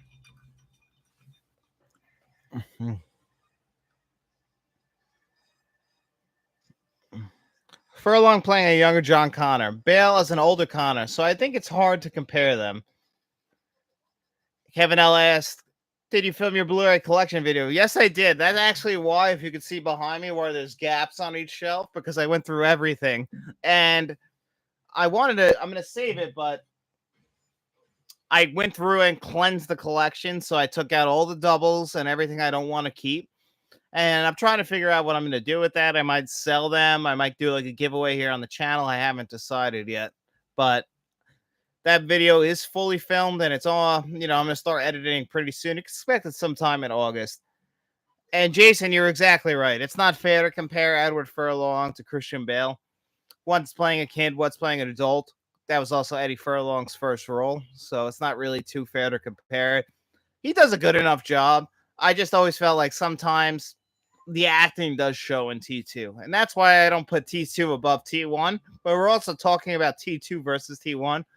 I love both movies. I've seen both of them well over 100 times. Like, I don't need to even look at this movie to know what's going on just because I've seen Terminator. I remember there was a point in my life when I was like 17 years old where I'd watch Terminator every night before I went to sleep just because it made me feel good. As terrible as that sounds. Dylan Freddy wrote, awesome, John. Thanks, buddy. Now, I don't know about these bombs, but I feel like they should be doing a better job of killing them. You really have to be dead on balls accurate to quote Miss Marissa Tomei from My Cousin Vinny.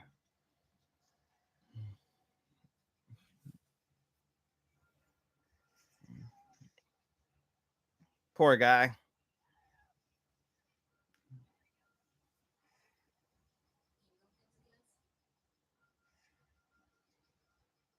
Is that the truck from Back to the Future that Michael J. Fox wanted? Looks like it.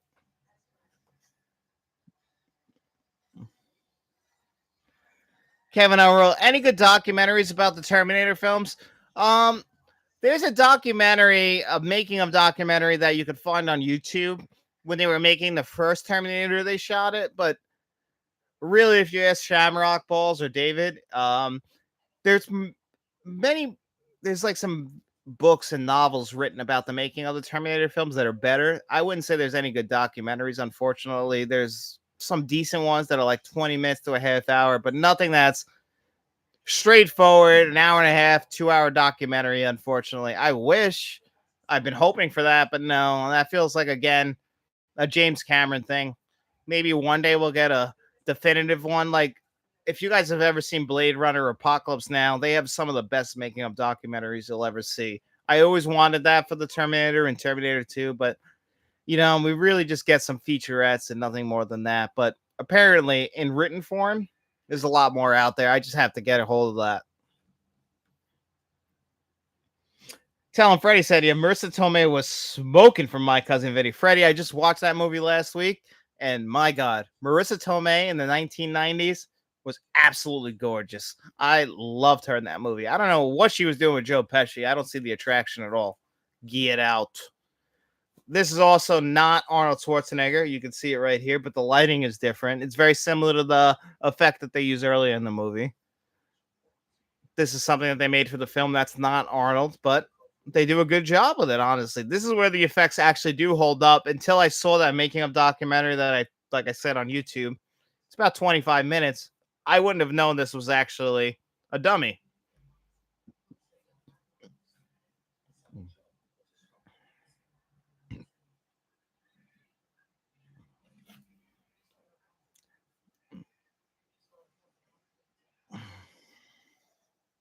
This is what I mean. Foreshadowing. Earlier in the movie, we saw the truck get run over. The truck looks very similar to that.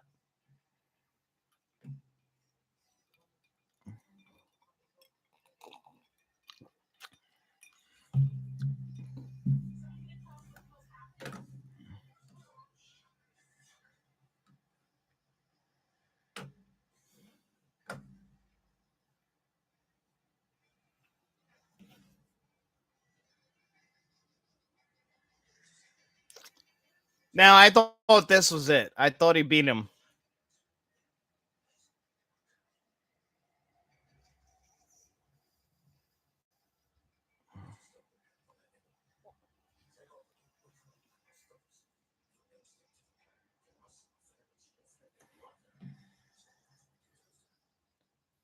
I like how the Terminator lives through almost anything. Yeah, that's the thing. Is because it's future tech, it's very hard to kill him.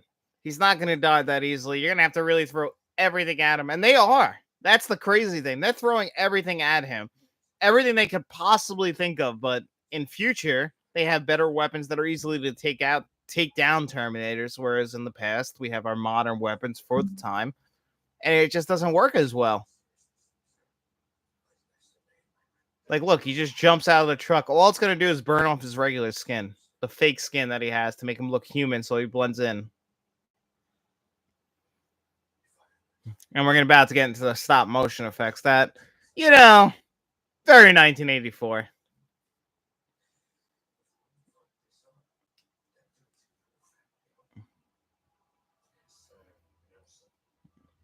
You think you won, right? I would think you won too. First time I saw this movie, again, very young, thought this was the end. Wouldn't you? Happy ending. But we can't have the happy ending. Somebody has to sacrifice themselves for it.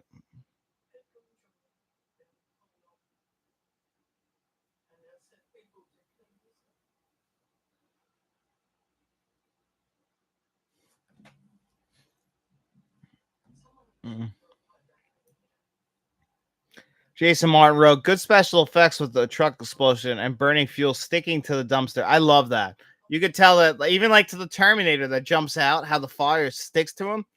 I absolutely love the effects. I think that they really did that. And that's something that we just don't get today.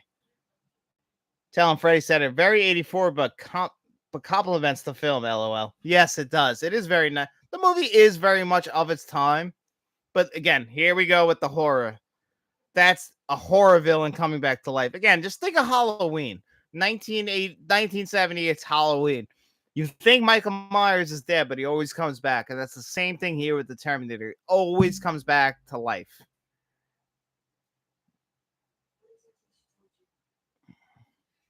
Now, the stop motion effects don't hold up wonderfully. But, again, all the time. And I also think it adds to the charm of the movie.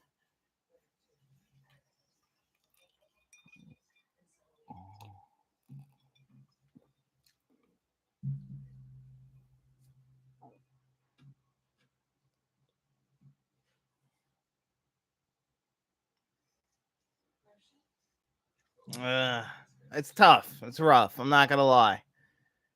Nope, laugh out loud. Agreed. He's got a limp and everything. Like, this is right here is probably the worst of the worst because you could tell that they shot the stop motion effects and then they layered it over the film. So it's two sets of film layered over each other. So you could definitely see that in that.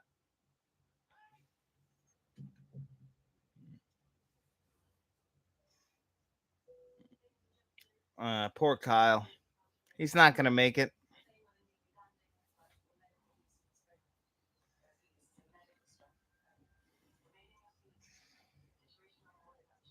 I love the ending to this movie, guys.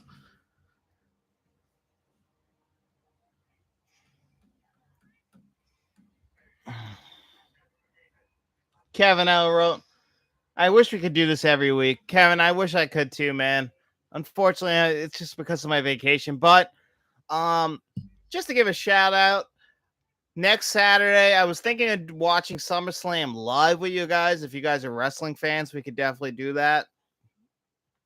But if not, we'll start scheduling like one of these a week, or maybe eventually I want to start a Patreon. Then definitely that'll happen once a week for sure, because I'll make sure it happens then. But I love doing this. It's a great time. I appreciate all you guys being here with me. It really means the world to me. Rogue Rule. Wow. Same Kevin. Rogue 167. Rest in peace, Kyle. There was a sex scene. Kato, well, where's your buddy Matt? I told him we were doing this. Tell him Freddie sent you. Yes, SummerSlam. I think I'm gonna do it, even if it's just me and you, Freddie, and a couple of. I know John Doe Juggalo will jump in here too. I want to watch. I'm gonna watch SummerSlam, so I might as well shoot it live, and we'll just do it just like this because I am a wrestling fan. It's one wrestling is the one thing like I just never been able to get away from. As much as I love it, like it, sometimes I get really upset with it, but I still love wrestling. It's some of the best storytelling. And at my heart, I'm a fan of storytelling. Not for nothing, but listening to the audio track through the headphones sounds really good. Tell him Freddie sent you said, who's your all-time favorite wrestler? The Undertaker. So when I first started getting into wrestling, it was during the Attitude Era, and the Undertaker was, doing the Ministry of Darkness stuff. And I've seen on many people's lists that that's the worst version of the Undertaker is the Ministry Undertaker, but I don't care. I absolutely loved it. And then I fell in love with the guy from that point on, became the American Badass, went through, Big Evil, then came back as the Dead Man in 2004. He's just always been my guy. Is he the best wrestler ever? No, that goes to Shawn Michaels, in my opinion. But The Undertaker was always my guy. Imagine if Arnold was a wrestler. Is wrestling real? No, wrestling is not real. I mean, they really take the bumps, but it's all set up. It's basically just a soap. I've always categorized it as a soap opera for men, but now a lot of women watch it too. But that's basically what it is. It's just storytelling, long-term storytelling, basically done with physical wrestling. But it's all set up, but these guys do put their lives on the line. That's not a joke. Talon Frey said it was Hogan and Bret Hart and Undertaker for me in the early 90s. I'm a big Bret Hart fan, don't get me wrong. And that's it. So we think as far for the Terminator. 808 Physical Media said, what's your favorite wrestling movie? Is there many wrestling movies? I'm a big fan of wrestling documentaries, but there's not many wrestling movies, so I would go default to the wrestler, but I do like Ready to Rumble. I'm not going to sit here and lie to you. That movie is fun. I just wish they didn't give David Arquette the WCW title at the time. I'm not going to sit here and say that I wasn't happy about that in 2000, but I was 8 years old. But looking back on it, it was probably the wrong decision to put the title on David Arquette. Oh, poor Sarah.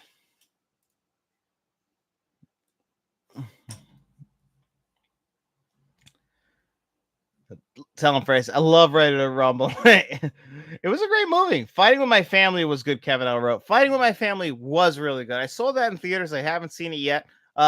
Since. But Florence Pugh, amazing in that movie. She was great, and having a nice cameo by The Rock really worked since he was, a producer on the film.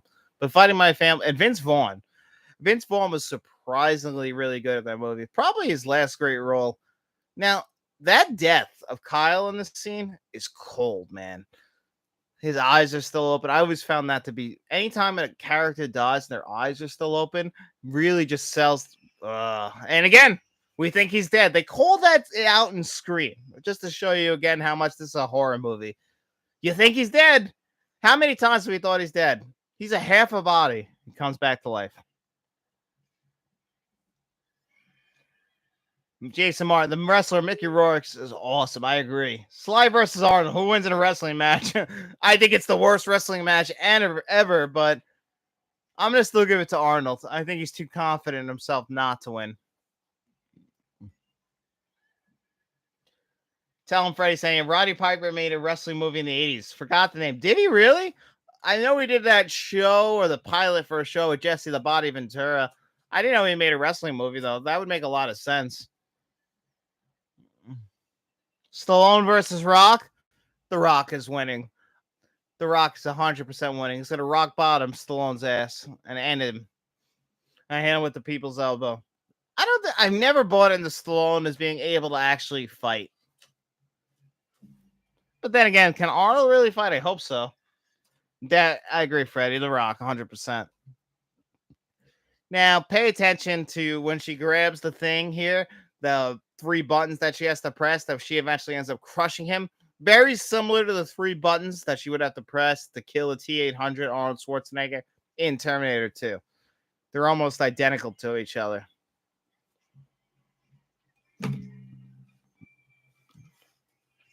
You're Terminator, fucker.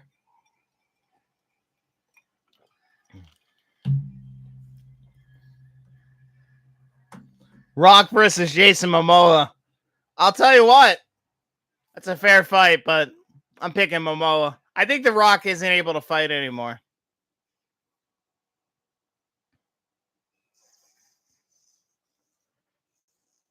Ooh, that's it.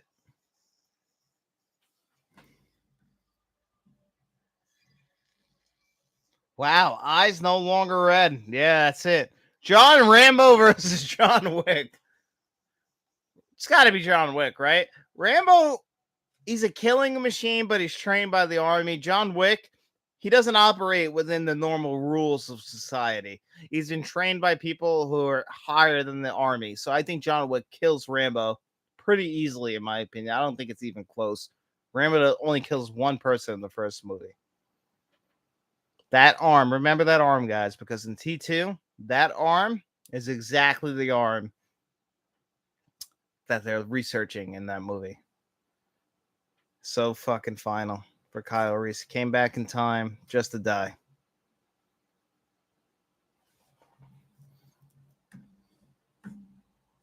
John Wick, yeah, exactly, guys. I think we can all agree. It's Dyson. Mr. Dyson was doing all his research then. John Wick versus S. Williams. John Rogue 677 wrote. Well, that's not really fair. I'm still going John Wick. I don't think anyone could beat John Wick who in a human versus human fight. That's a beautiful shot, by the way.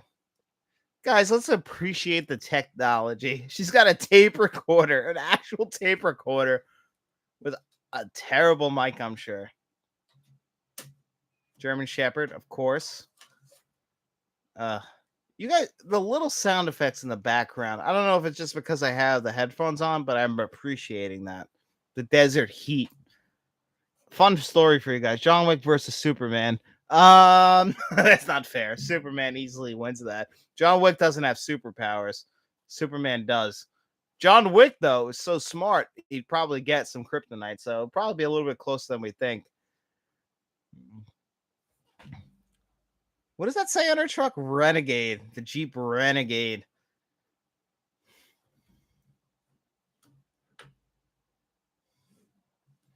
Kevin, I wrote, what's the worst special effects shot on movie? Shot in this movie?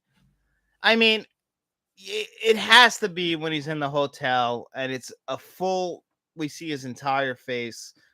If they would have just kept it on his eye, we wouldn't have cared. But you can clearly tell it's not Arnold Schwarzenegger and that it's just a figure that they created for the film to do that effect. So that's the worst effects in the film, unfortunately. I wish it wasn't, but it is. And it's very noticeable. When you do the cut from the effect to back to real Arnold, it's very noticeable. Tell him Freddie said, I had a tape recorder used to dub CDs to cassettes. That's actually genius. I'm not gonna lie. I used to record music off with a cassette. I'd put it in the player, record it, and then play the cassette back. I just got in on the end of cassettes, and then I got a CD player when I was 7 years old. When they started to get a little bit cheaper. Jason Martin, I still listen to music on a cassette. A few nights a year when I'm sauced up. Jason, that's awesome. My dad, it's just funny with cassettes because my biggest thing I remember about cassettes is that my dad was a big cassette collector. We rented a car. He forgot his cassette collection, and I mean hundreds of cassettes in that rental car. I don't usually see my dad upset, and he doesn't like to show emotion, but he was devastated by that. 808 Physical. What's your favorite 2023 movie so far? It's too easy. Unfortunately, it's Oppenheimer. I would love to tell you something else, but Oppenheimer was that good. I've seen it in theaters twice so far. And here it is, that iconic last shot of the Terminator as the score kicks in. Isn't it weird that we go production manager and post-production supervisor Donna Smith? But yeah, so far for me, it's definitely Oppenheimer. Oppenheimer is going to... I would be surprised if Oppenheimer isn't my favorite film of the year by the end of the year. If something beats Oppenheimer, and I'm very excited for Kills of the Flower Moon, but if something beats Oppenheimer, I would be shocked. Great film, guys, huh? Kevin I wrote, do you have any Scream used movie props from the Terminator? No, I have nothing from the Terminator. All I have is actually right there. You guys can't see it. Is a Terminator movie poster, Kevin. I wish I had more. What's your favorite comedy this year? Wrote 808 Physical Media. Does Barbie count as a comedy? Because I had a lot of laughs in that. Straightforward comedies. I haven't really had anything that has blown me away this year as far as comedies go, if I'm being honest with you guys. Nothing that's like caught my eye. All right, well, I could take these off now, right? John, I loved Oppenheimer so much on IMAX. Rotel and Freddie sent you. I mean, I saw it Thursday night at 10 o'clock at night, and then I went back the next morning. Not the next morning. I went back the next day and saw Barbie, and I couldn't get Oppenheimer out of my head. I had to see it again. I went back 2 days ago on Tuesday. You know, I'm on vacation this week. I went back and saw it again, and I absolutely loved it. I can't wait to see that for a third time. That movie is something special. It's one of the greatest movies I've ever seen. It's easily my favorite Nolan film, and I've loved Nolan throughout his entire career. I have nothing bad to say about Oppenheimer. It really makes you think. It makes you just wonder about the entire world and just our entire existence in general. So Oppenheimer is just one of those special movies. We don't get many of those special movies anymore, and movies that come along that I feel compelled to run back to the theaters. The last movie that I saw in theaters twice was Us, and I love Us as well. Rogue 167 wrote, damn, this was an amazing film. Thanks for doing this movie night, man. Definitely do this again soon. Rogue One, I would love to do this. If you guys really love this much, I will do this more often. I appreciate you guys all being here. Means the world to me that you guys enjoy watching this along with me. And I had a lot of fun. I mean, I'm just having some drinks, watching a movie, and just talking to you guys. It's just nice to find people like you guys who appreciate films like me. And the world I live in, you know, I work at a regular job most of the week. You know, I'm on vacation this week, but 5 days a week, I'm at my regular job. I don't get to talk with people who like film like this. You know, it's just regular conversations with regular people, which is fine. But, you know, I love movies. Movies are my favorite thing in the entire world. You know, as much as everything else, you know, I love video games too. I love wrestling. I've loved NASCAR. There's other things, but nothing compares to film. And it's just nice to find people out there like you guys who care about film the same way I do, who look at it the same way I do. It means the world to me that you guys could all be here and just be here with me. 808 Physical Media, what's your favorite horror movie this year? Wow. There hasn't been too much horror, right? I would still probably say Evil Dead Rises is probably my favorite horror film of the year thus far. There hasn't been anything that's blown me away. Talk to Me is coming out pretty soon. I thought Insidious the Red Door was actually pretty good.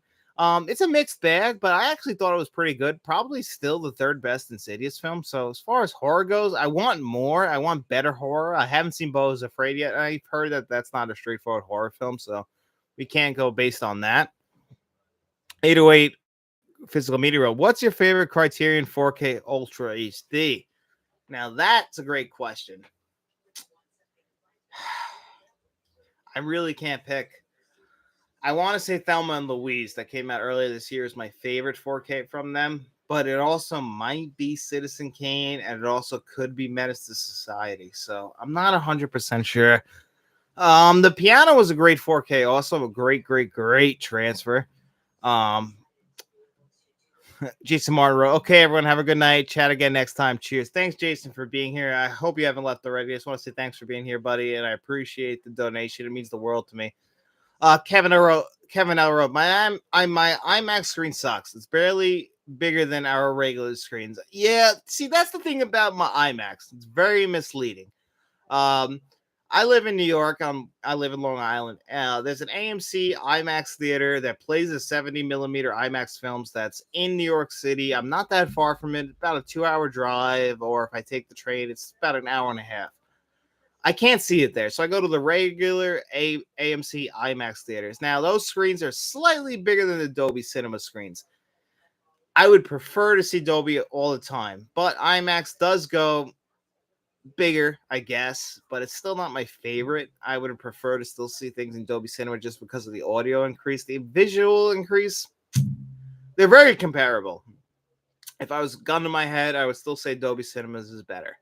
So I'm in the same boat as you, Kevin. Now I don't feel like I have the legit IMAX screen that's like top to bottom where it's like gonna blow you away. I have to go to the city for that. But unfortunately, where I live, if I want to see more movies, it's just not gonna work that way. 808 Physical Media wrote, did you pre-order Enter the Dragon 4K? And he wrote also, what are you drinking? H2O.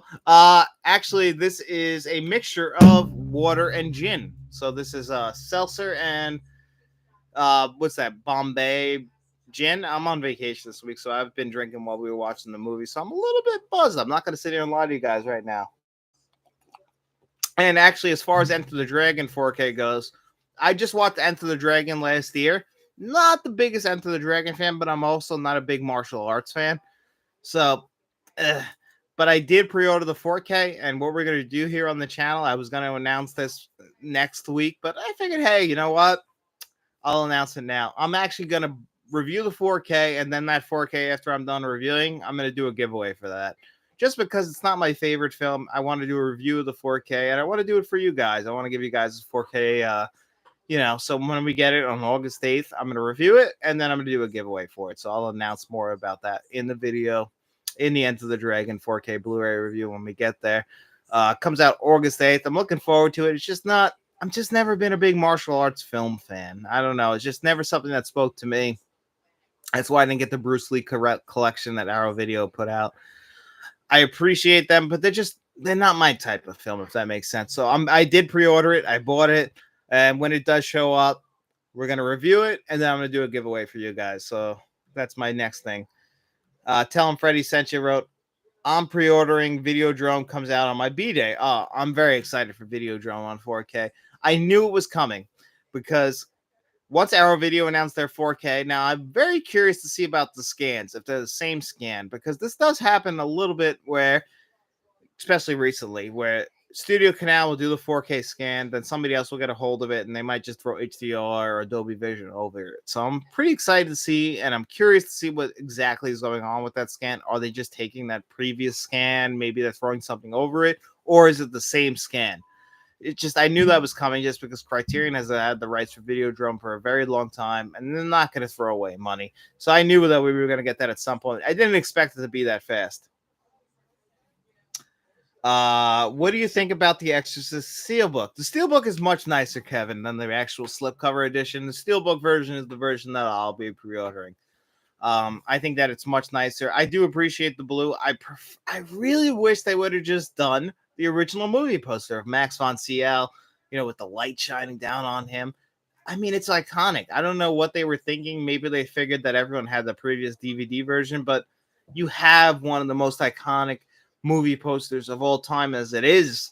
You don't need to play around with that. I mean, I get what their thinking is, but you didn't need to do it. So I'm definitely going to be getting the Steelbook for that. But if you guys can get that Zavvi edition, that's that collector's edition, that's the way to go. I would love to grab it. The only reason I'm not grabbing it is because it comes out in October, I believe October 3rd, whereas the 4K comes out on September 19th. And I'm going to grab it September 19th just to get a review out quicker. And I can't wait. I'm just a huge fan of that movie. Let's see who commented next. Do you like the Jackie Chan movies? 808 Physical Be Red, Jet Li movies. I like Jackie Chan more than most, as far as like the martial arts go. Like I like his movies a little bit more. Jet Li, I didn't know about Jet Li until Lethal Weapon 4, and then I went back. But I like Romeo Must Die, obviously. But as far as martial arts films, I just don't go back that much. It's just not a genre that I'm too interested in.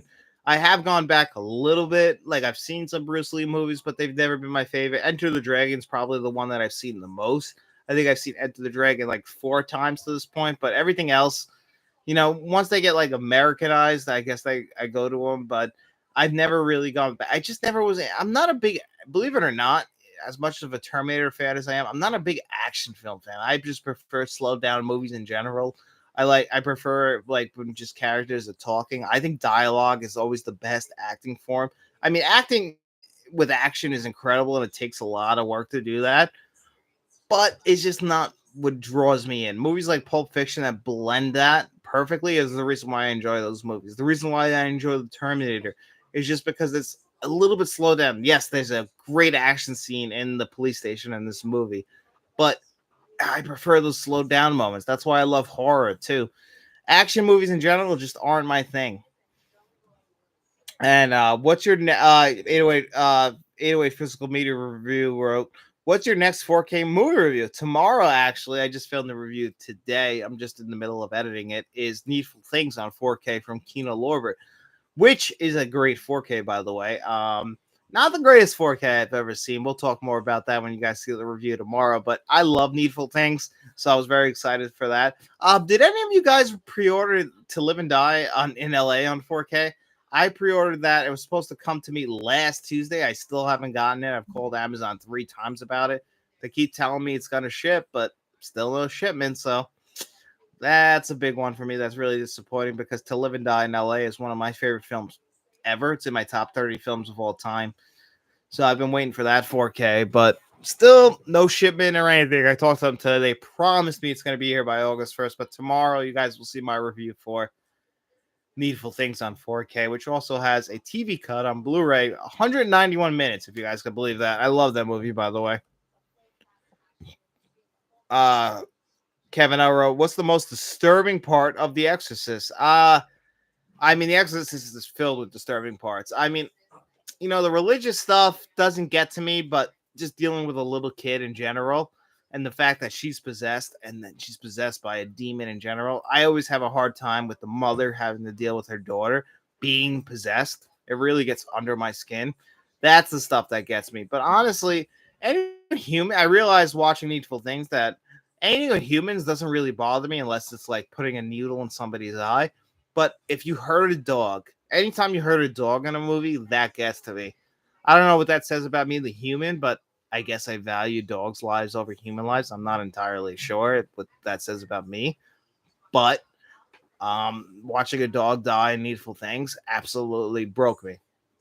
Whereas watching a human being die in any movie doesn't get to me like that. That's just a personal preference. Sorry.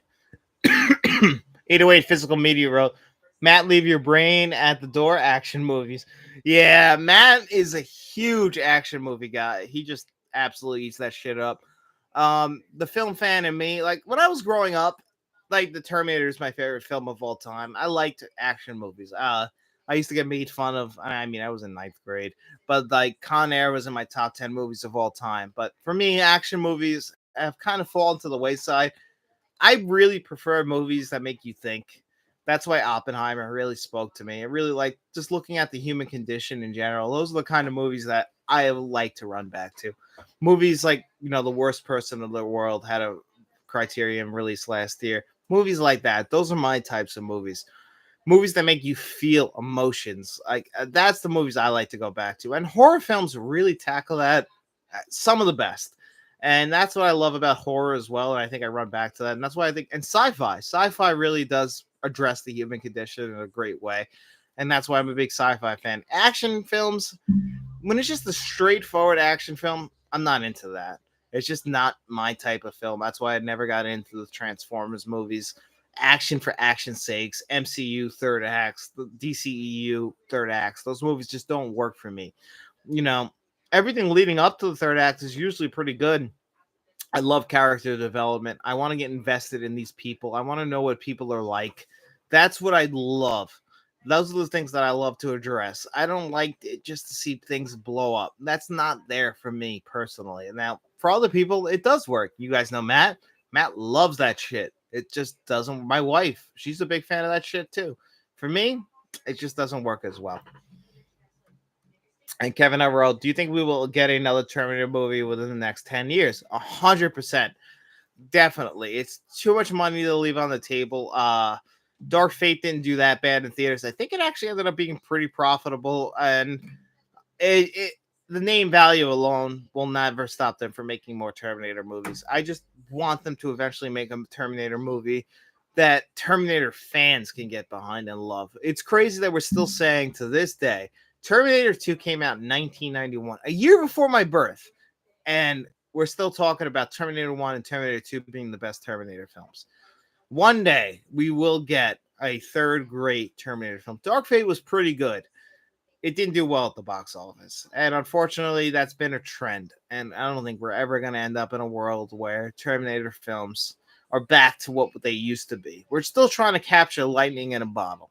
It's not going to happen again. We got lucky that we got two films that are some of the best films ever made. I don't think it'll ever happen again. Will they still keep making Terminator movies? Absolutely. Look at what Hollywood's obsessed with, IP alone.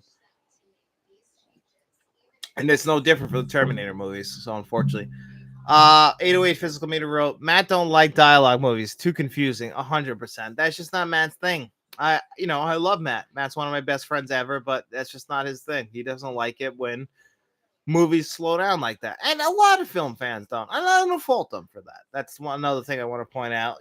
Everyone comes to movies for different things. Me personally, I like to go to movies that make me think. I like movies that make me reflect on myself and like the human condition and just what it's like to be a human being, especially in the darkness of the world that we live in. I like to go back and just look at movies that make me reflect on myself as a human being, how to be a good person. Action movies are there. They're mindless action movies. They're fun, but I just get nothing out of that. I don't walk away from that feeling like, I feel like I forgot it. Like I went in there, wasted 2 hours of my life, and I walked out. That happened with the most recent Transformers movie. It's just every Transformers movie for me feels like that. And I get it. If you're a fan of that and you love it, I appreciate that. I respect that. Everyone goes to movies for something different. And that's what I love about the art form or film, is that everyone gets something different at it. 808 Fiscal Media wrote, do you think we'll get a Terminator 4K Ultra HD? I 100% think we'll eventually get it. When? I don't know. I'm going to side with Shamrock Balls or David or whatever you guys know him as and say that next year, since we haven't gotten it yet and we've gotten most of our October announcements, our videos announcing those this Friday, I'm going to say that we're not going to get a Terminator 4K announcement at this point until next year. Next year is its 40th anniversary. It makes the most sense in the world that we would get it next year. I think it's coming. We'll get it. I just hope it's not too little too late. And I hope it's not in line with the first Terminator movie. I worry about that. But I think we'll eventually get it for sure. And Kevin L. wrote, what do you want to see in the next Terminator movie? I just want to see. I really want them to really start using the Brad Fidel score a little more. That really stuck out to me on my recent rewatch of Terminator 3. Terminator 3, for a long time, I really defended the movie. I rewatched it recently, and I can't defend it that much anymore. And I really feel like one thing that hurts it the most is not including the Terminator theme, the Brad Fidel score. I think that would definitely make a better Terminator movies if you included that in your movies. I also think that you need to step away from Arnold. As much as I love Arnold, the Terminator is essentially at its core is just a machine that looks like a man. We could have any man play the Terminator. You need to concentrate on good storytelling about what the Terminator represents. Terminator is coming back in time to destroy the thing that's going to destroy it in the future. It's coming back to destroy John Connor. Maybe we move away from John Connor. Maybe we move away from the entire John Connor storyline and that he is the guy who is the future. Maybe, we kind of went into that a little bit more with Genesis, where it's not Cyberdyne Systems anymore, or actually in Dark Fate, we moved away from that completely, where it's a different company. You could do that. Move completely off of John Connor, move off of Linda Hamilton, Arnold Schwarzenegger. We don't need that anymore. You can have a T-800 still, but have it not look like Arnold Schwarzenegger. I think we've had enough time pass that we need to get back into the storytelling aspects of it, where the story of the movie is more important than the actors that appear in the movie. I love Dark Fate. I think it's a great movie. It's an 8 out of 10 movie, but when Terminator and Terminator 2 are 10 out of 10s, unfortunately, you're going to always get compared to those films. It's unfortunate, yes, but that's how it's going to be. And Clint Eastwood, Dirty Harry, 4K Ultra HD, 808 Physical Media wrote, I would love it. I would absolutely. And then you also wrote Clint Eastwood's Outlaw Josie Wells 4K Ultra HD. I would love it. I would eat that shit up. Clint Eastwood 4Ks. I'm there for it. Day one. Anytime they want to do it. Clint Eastwood is one of the greatest actors / directors of all time. Sorry, I'm starting to lose my voice. I guess I've been talking too long. But I would be there day one for any of those releases. Clint Eastwood is one of the greatest directors of all time. Unforgiven is literally one of my favorite movies ever made, and it's crazy. It came out the same year as Malcolm X, which is also one of my favorite movies ever made, and that's the year I was born. So if you can believe that, I would love that stuff. Kevin Elroy, have you seen the Arnold documentary on Netflix? I did, and I loved it, and I cried. Um, Me and my wife talk about this often. What is your hero? A man you would meet. Like, I'm not the kind of person that's going to spend money to go wait in line for an autograph from somebody. I'm not the kind of person that gets blown away by celebrities. I look at us all as human beings. I don't get wrapped up in like, oh my, or shocked by anyone. But Arnold Schwarzenegger is that one person for me, just because of what he's done with his life. He conquered bodybuilding, he conquered Hollywood, he conquered politics. If I ever met Arnold Schwarzenegger, I would be flabbergasted. I would lose my words. I wouldn't know what to do. And that Arnold documentary just cemented that for me. He felt honest. He felt raw. He felt like he wasn't pulling anything back. He didn't care what people thought of him when he was saying his feelings. I appreciate that. Everybody is trying to build their own brand, and Arnold Schwarzenegger, it felt like that was Arnold Schwarzenegger. If you want to know who Arnold the Schwarzenegger, the human being, is, they displayed it perfectly for you on that in that documentary, that 3-part documentary. I had tears in my eyes at the end. I'm not ashamed to say that. I really did. I appreciated everything he said in that documentary. That's the only celebrity I think if I ever met that I would probably be at a loss for words, just because I appreciate everything he's done for me in my entire life. Not many people can do that to me. I'm just not one of those people that get, wrapped up in celebrity culture, that people elevate above me. I just look at human beings as human beings. But Arnold Schwarzenegger is the rare exception to that rule, and I would just absolutely love to meet him. Um, so that documentary, though, love it. I absolutely love it. Kevin, I wrote, do you think Arnold was a good looking guy? I feel most women don't think that when I asked. It's funny you said that. I asked my wife today about that. I was like, what do you think of Arnold Schwarzenegger? She said, young Arnold back in the 1970s, you know, bodybuilding Arnold. She said that he was attractive. She just said that his accent is distracting, which I understand. It's a very distracting accent, especially you have to buy into it. But that also adds to the charm of Arnold, is that accent, is that ridiculous accent that he has. It would be weird if he didn't have it, if that makes sense. And they did that. If you look up a deleted scene of Terminator 3, they dubbed his voice and they made him sound like a Southern Army guy. It just doesn't work as well. Arnold is Arnold. He's one of a kind. He's just that guy. 808 physical matter.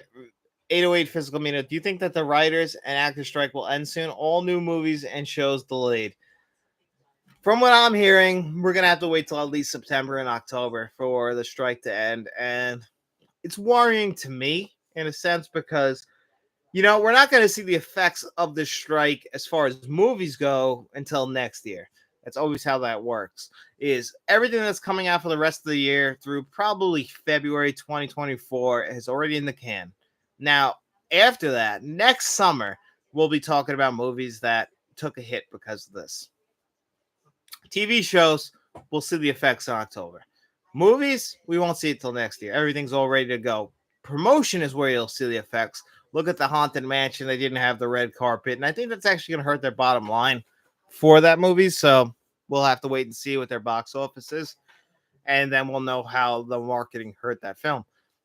But as far as movies like next year, yeah, I'm starting to get a little bit worried about the writers' strike and the movie strike. I support them, but it's going to take effect on us definitely in October if you're a fan of TV. Now, I'm not a big TV fan, but my wife is. She loves TV shows. She watches them all. She looks forward to all the new seasons. So I know she's going to notice the writer strike and the actor strike right away.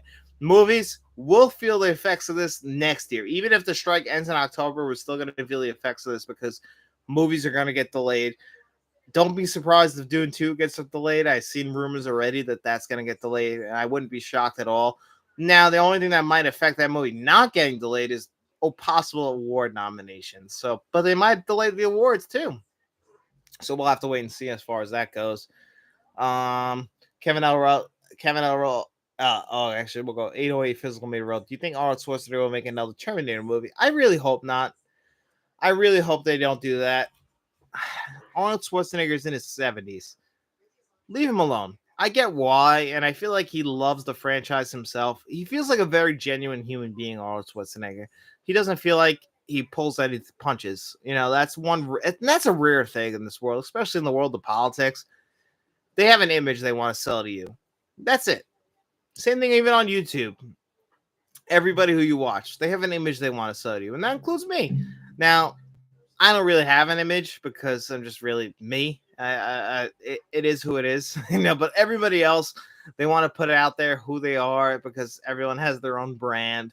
But Arnold Schwarzenegger has never felt like that to me. He's always felt like his own person, his own individual, and the guy that he is the kind of guy you see on the screen, the guy you see off camera. He is who he is. If you don't like that person, you don't like that person. But he's not fake. And I really do appreciate that about him. So Arnold Schwarzenegger for me, I love the guy, but I think we should leave him out of the Terminator franchise, if I'm being honest. I think if you want the Terminator franchise to succeed, you have to take a step back. Think about it. Take a step back to move 2 steps forward. You got to, take away the things we already know and love about the franchise. If you want it to succeed, stop bringing back legacy characters. Stop bringing back Linda Hamilton, John Connor, the people that we know. Just bring back the machine. The machine is all you need. If you want to tell a compelling story, look at the world we live in today with AI. This story could be great, and it could really be a great message for the world that we live in. And I feel like if you want to do that, you have to remove all the things that we love and that we know and tell a compelling story. So I hope that they do that. We'll see if they do. I won't hold my breath. I know that they like money, and money's a great thing and all, but if you want to tell a compelling story, you have to take a step back to move 2 steps forward, in my opinion. Kevin L wrote, "Are you looking forward to Saw X?" 100%. I thought Spiral was great. Jigsaw, on the other hand, not great. All the sequels after Saw, I want to say 3, are hit or miss. I enjoy the whole franchise. I've never been bored by a film in the franchise, but I feel like they kind of got back on the right track with Spiral. It did do great in the box office, so I'm very curious. They're bringing back Tobin Bell. I don't know what their plan is. I'm still excited. I've always been a fan of the Saw franchise. It's a big part of my life. I don't know if I ever told the story. I know you guys, about Matt. But Matt and me, we went and saw the original Saw, went to Dark Side Haunted House over here on Long Island, New York. It was a great night for us. One of the best days of my life. And so Saw, the franchise, has been ingrained in my mind since that very day. So I'm always there to see him in theaters. I don't think I've ever missed the Saw film in theaters, if you can believe that. So I am excited for Saw X. Does it feel like a cash grabs film? Absolutely. Bringing back Tobin Bell feels like the wrong move to me. I'll wait and see. It kind of feels like they were making changes to make the franchise go forward with Spiral, but because it didn't do that well, now we're kind of going back into what worked in the previous film. So doesn't work, but I'm still excited. It's a Saw film. Have you been on the Terminator ride? Yes, I have. A very, very, very long time ago. I was trying to think about this recently because of the Haunted Mansion ride. I was trying to wonder if I have been on it.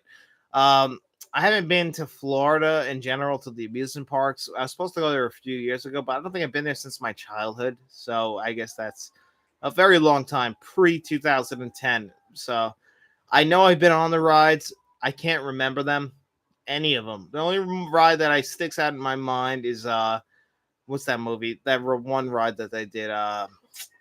Something. It was the moon ride. I don't know. They bring it up on Friends, but that ride sticks out to me in my head. Everything else I kind of forgot about. So I don't know.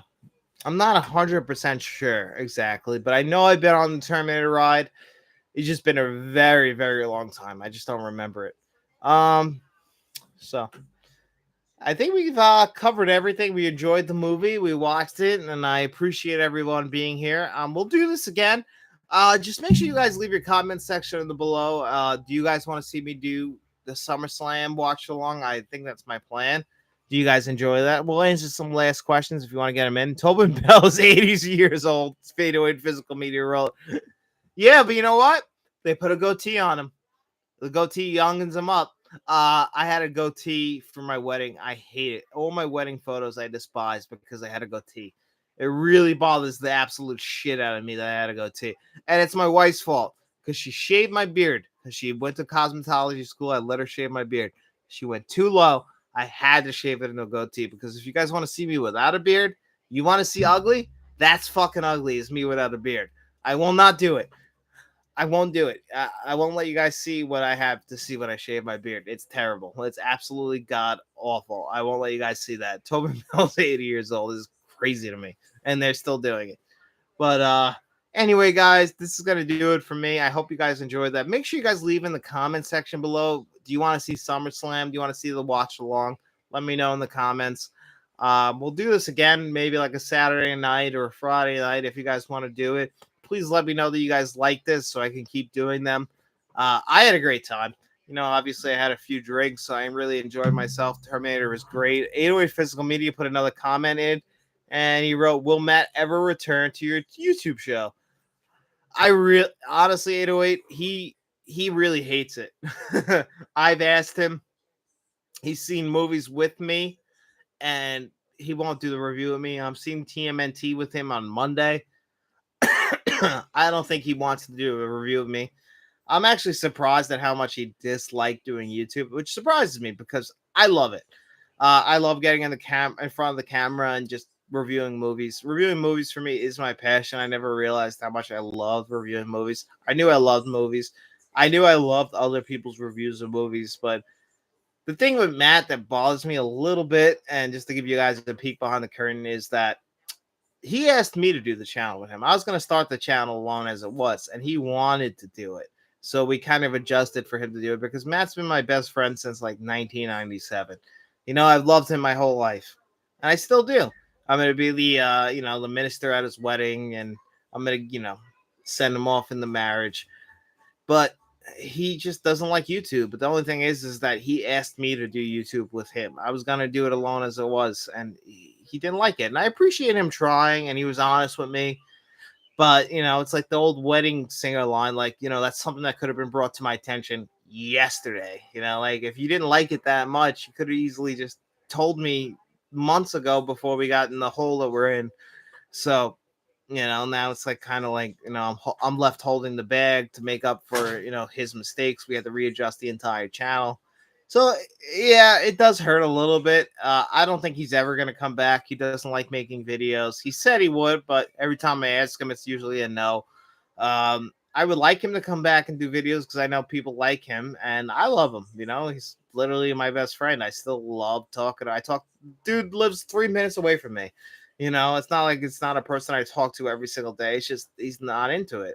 Matt's always had other interests. I've always felt like Matt doesn't know exactly what he loves. Movies for me were always number one. Matt loves video games, movies, off-road vehicles, and plenty of other stuff. Matt never knew the kind of person that he is. He never knows what his full interest is. For me, movies are number one. It was always very simple. Movies are number one. Wrestling was number two. NASCAR was number three. I also don't have the greatest eyes, so a lot of that stuff is just because I could see it very well. Would I love Matt back? If he asked me, my wife called this out on me. If he said he wanted to come back, I'd probably welcome him back with open arms. He doesn't put in the same effort that I put in. That's fine. I get that. Not everyone's the same. Not everyone loves movies. I've learned that from starting this YouTube channel is that, as much as I love movies, not everybody is a huge cinephile. And it makes me sad in a way because I've seen how movies do at the box office. I want everybody to love movies as much as I love movies. You guys, 808 Physical Media, Kevin L., John Doe Juggalo, Shamrock Balls. You guys all love movies the same way that I love movies. In my world, it doesn't exist. People don't love movies like I love movies. I wish that I could meet people in real life who enjoy movies the same way I do. It's not true. I wish. I think it's the greatest art form ever invented. I study movies like a religion. I listen to podcasts every single day. I read books on movies. I absolutely love film. I know that it's not for everyone, but I'm not going to remove myself from that world because it's what I truly, truly love. And I want to bring that to you guys. And it makes me so happy to see you guys love it as much as I do. So, yeah, I don't think Matt's ever going to come back. I wish he will, but, he's conflicted, and I respect that. But anyway, guys, thank you so much for being here with me on another episode of Let's Talk. If you guys enjoyed this video, please make sure you give it a like, because that's the best way to help it if you're watching on the rewatch. 808 Physical Media, Kevin L, John Doe Juggalo, Jason, everybody who donated to the channel today. Thank you guys. Tell them Freddie sent you. Thank you guys so much for donating. I really do appreciate it. It really helps the channel so much. You will never know how much that helps the channel. I appreciate it more than anything in the world. Thank you guys all so much for being here. I hope you enjoyed the show. And if you did, make sure you like the video. Make sure you subscribe to the channel. And then make sure you go out in those world, out in those streets, and tell all your friends about us.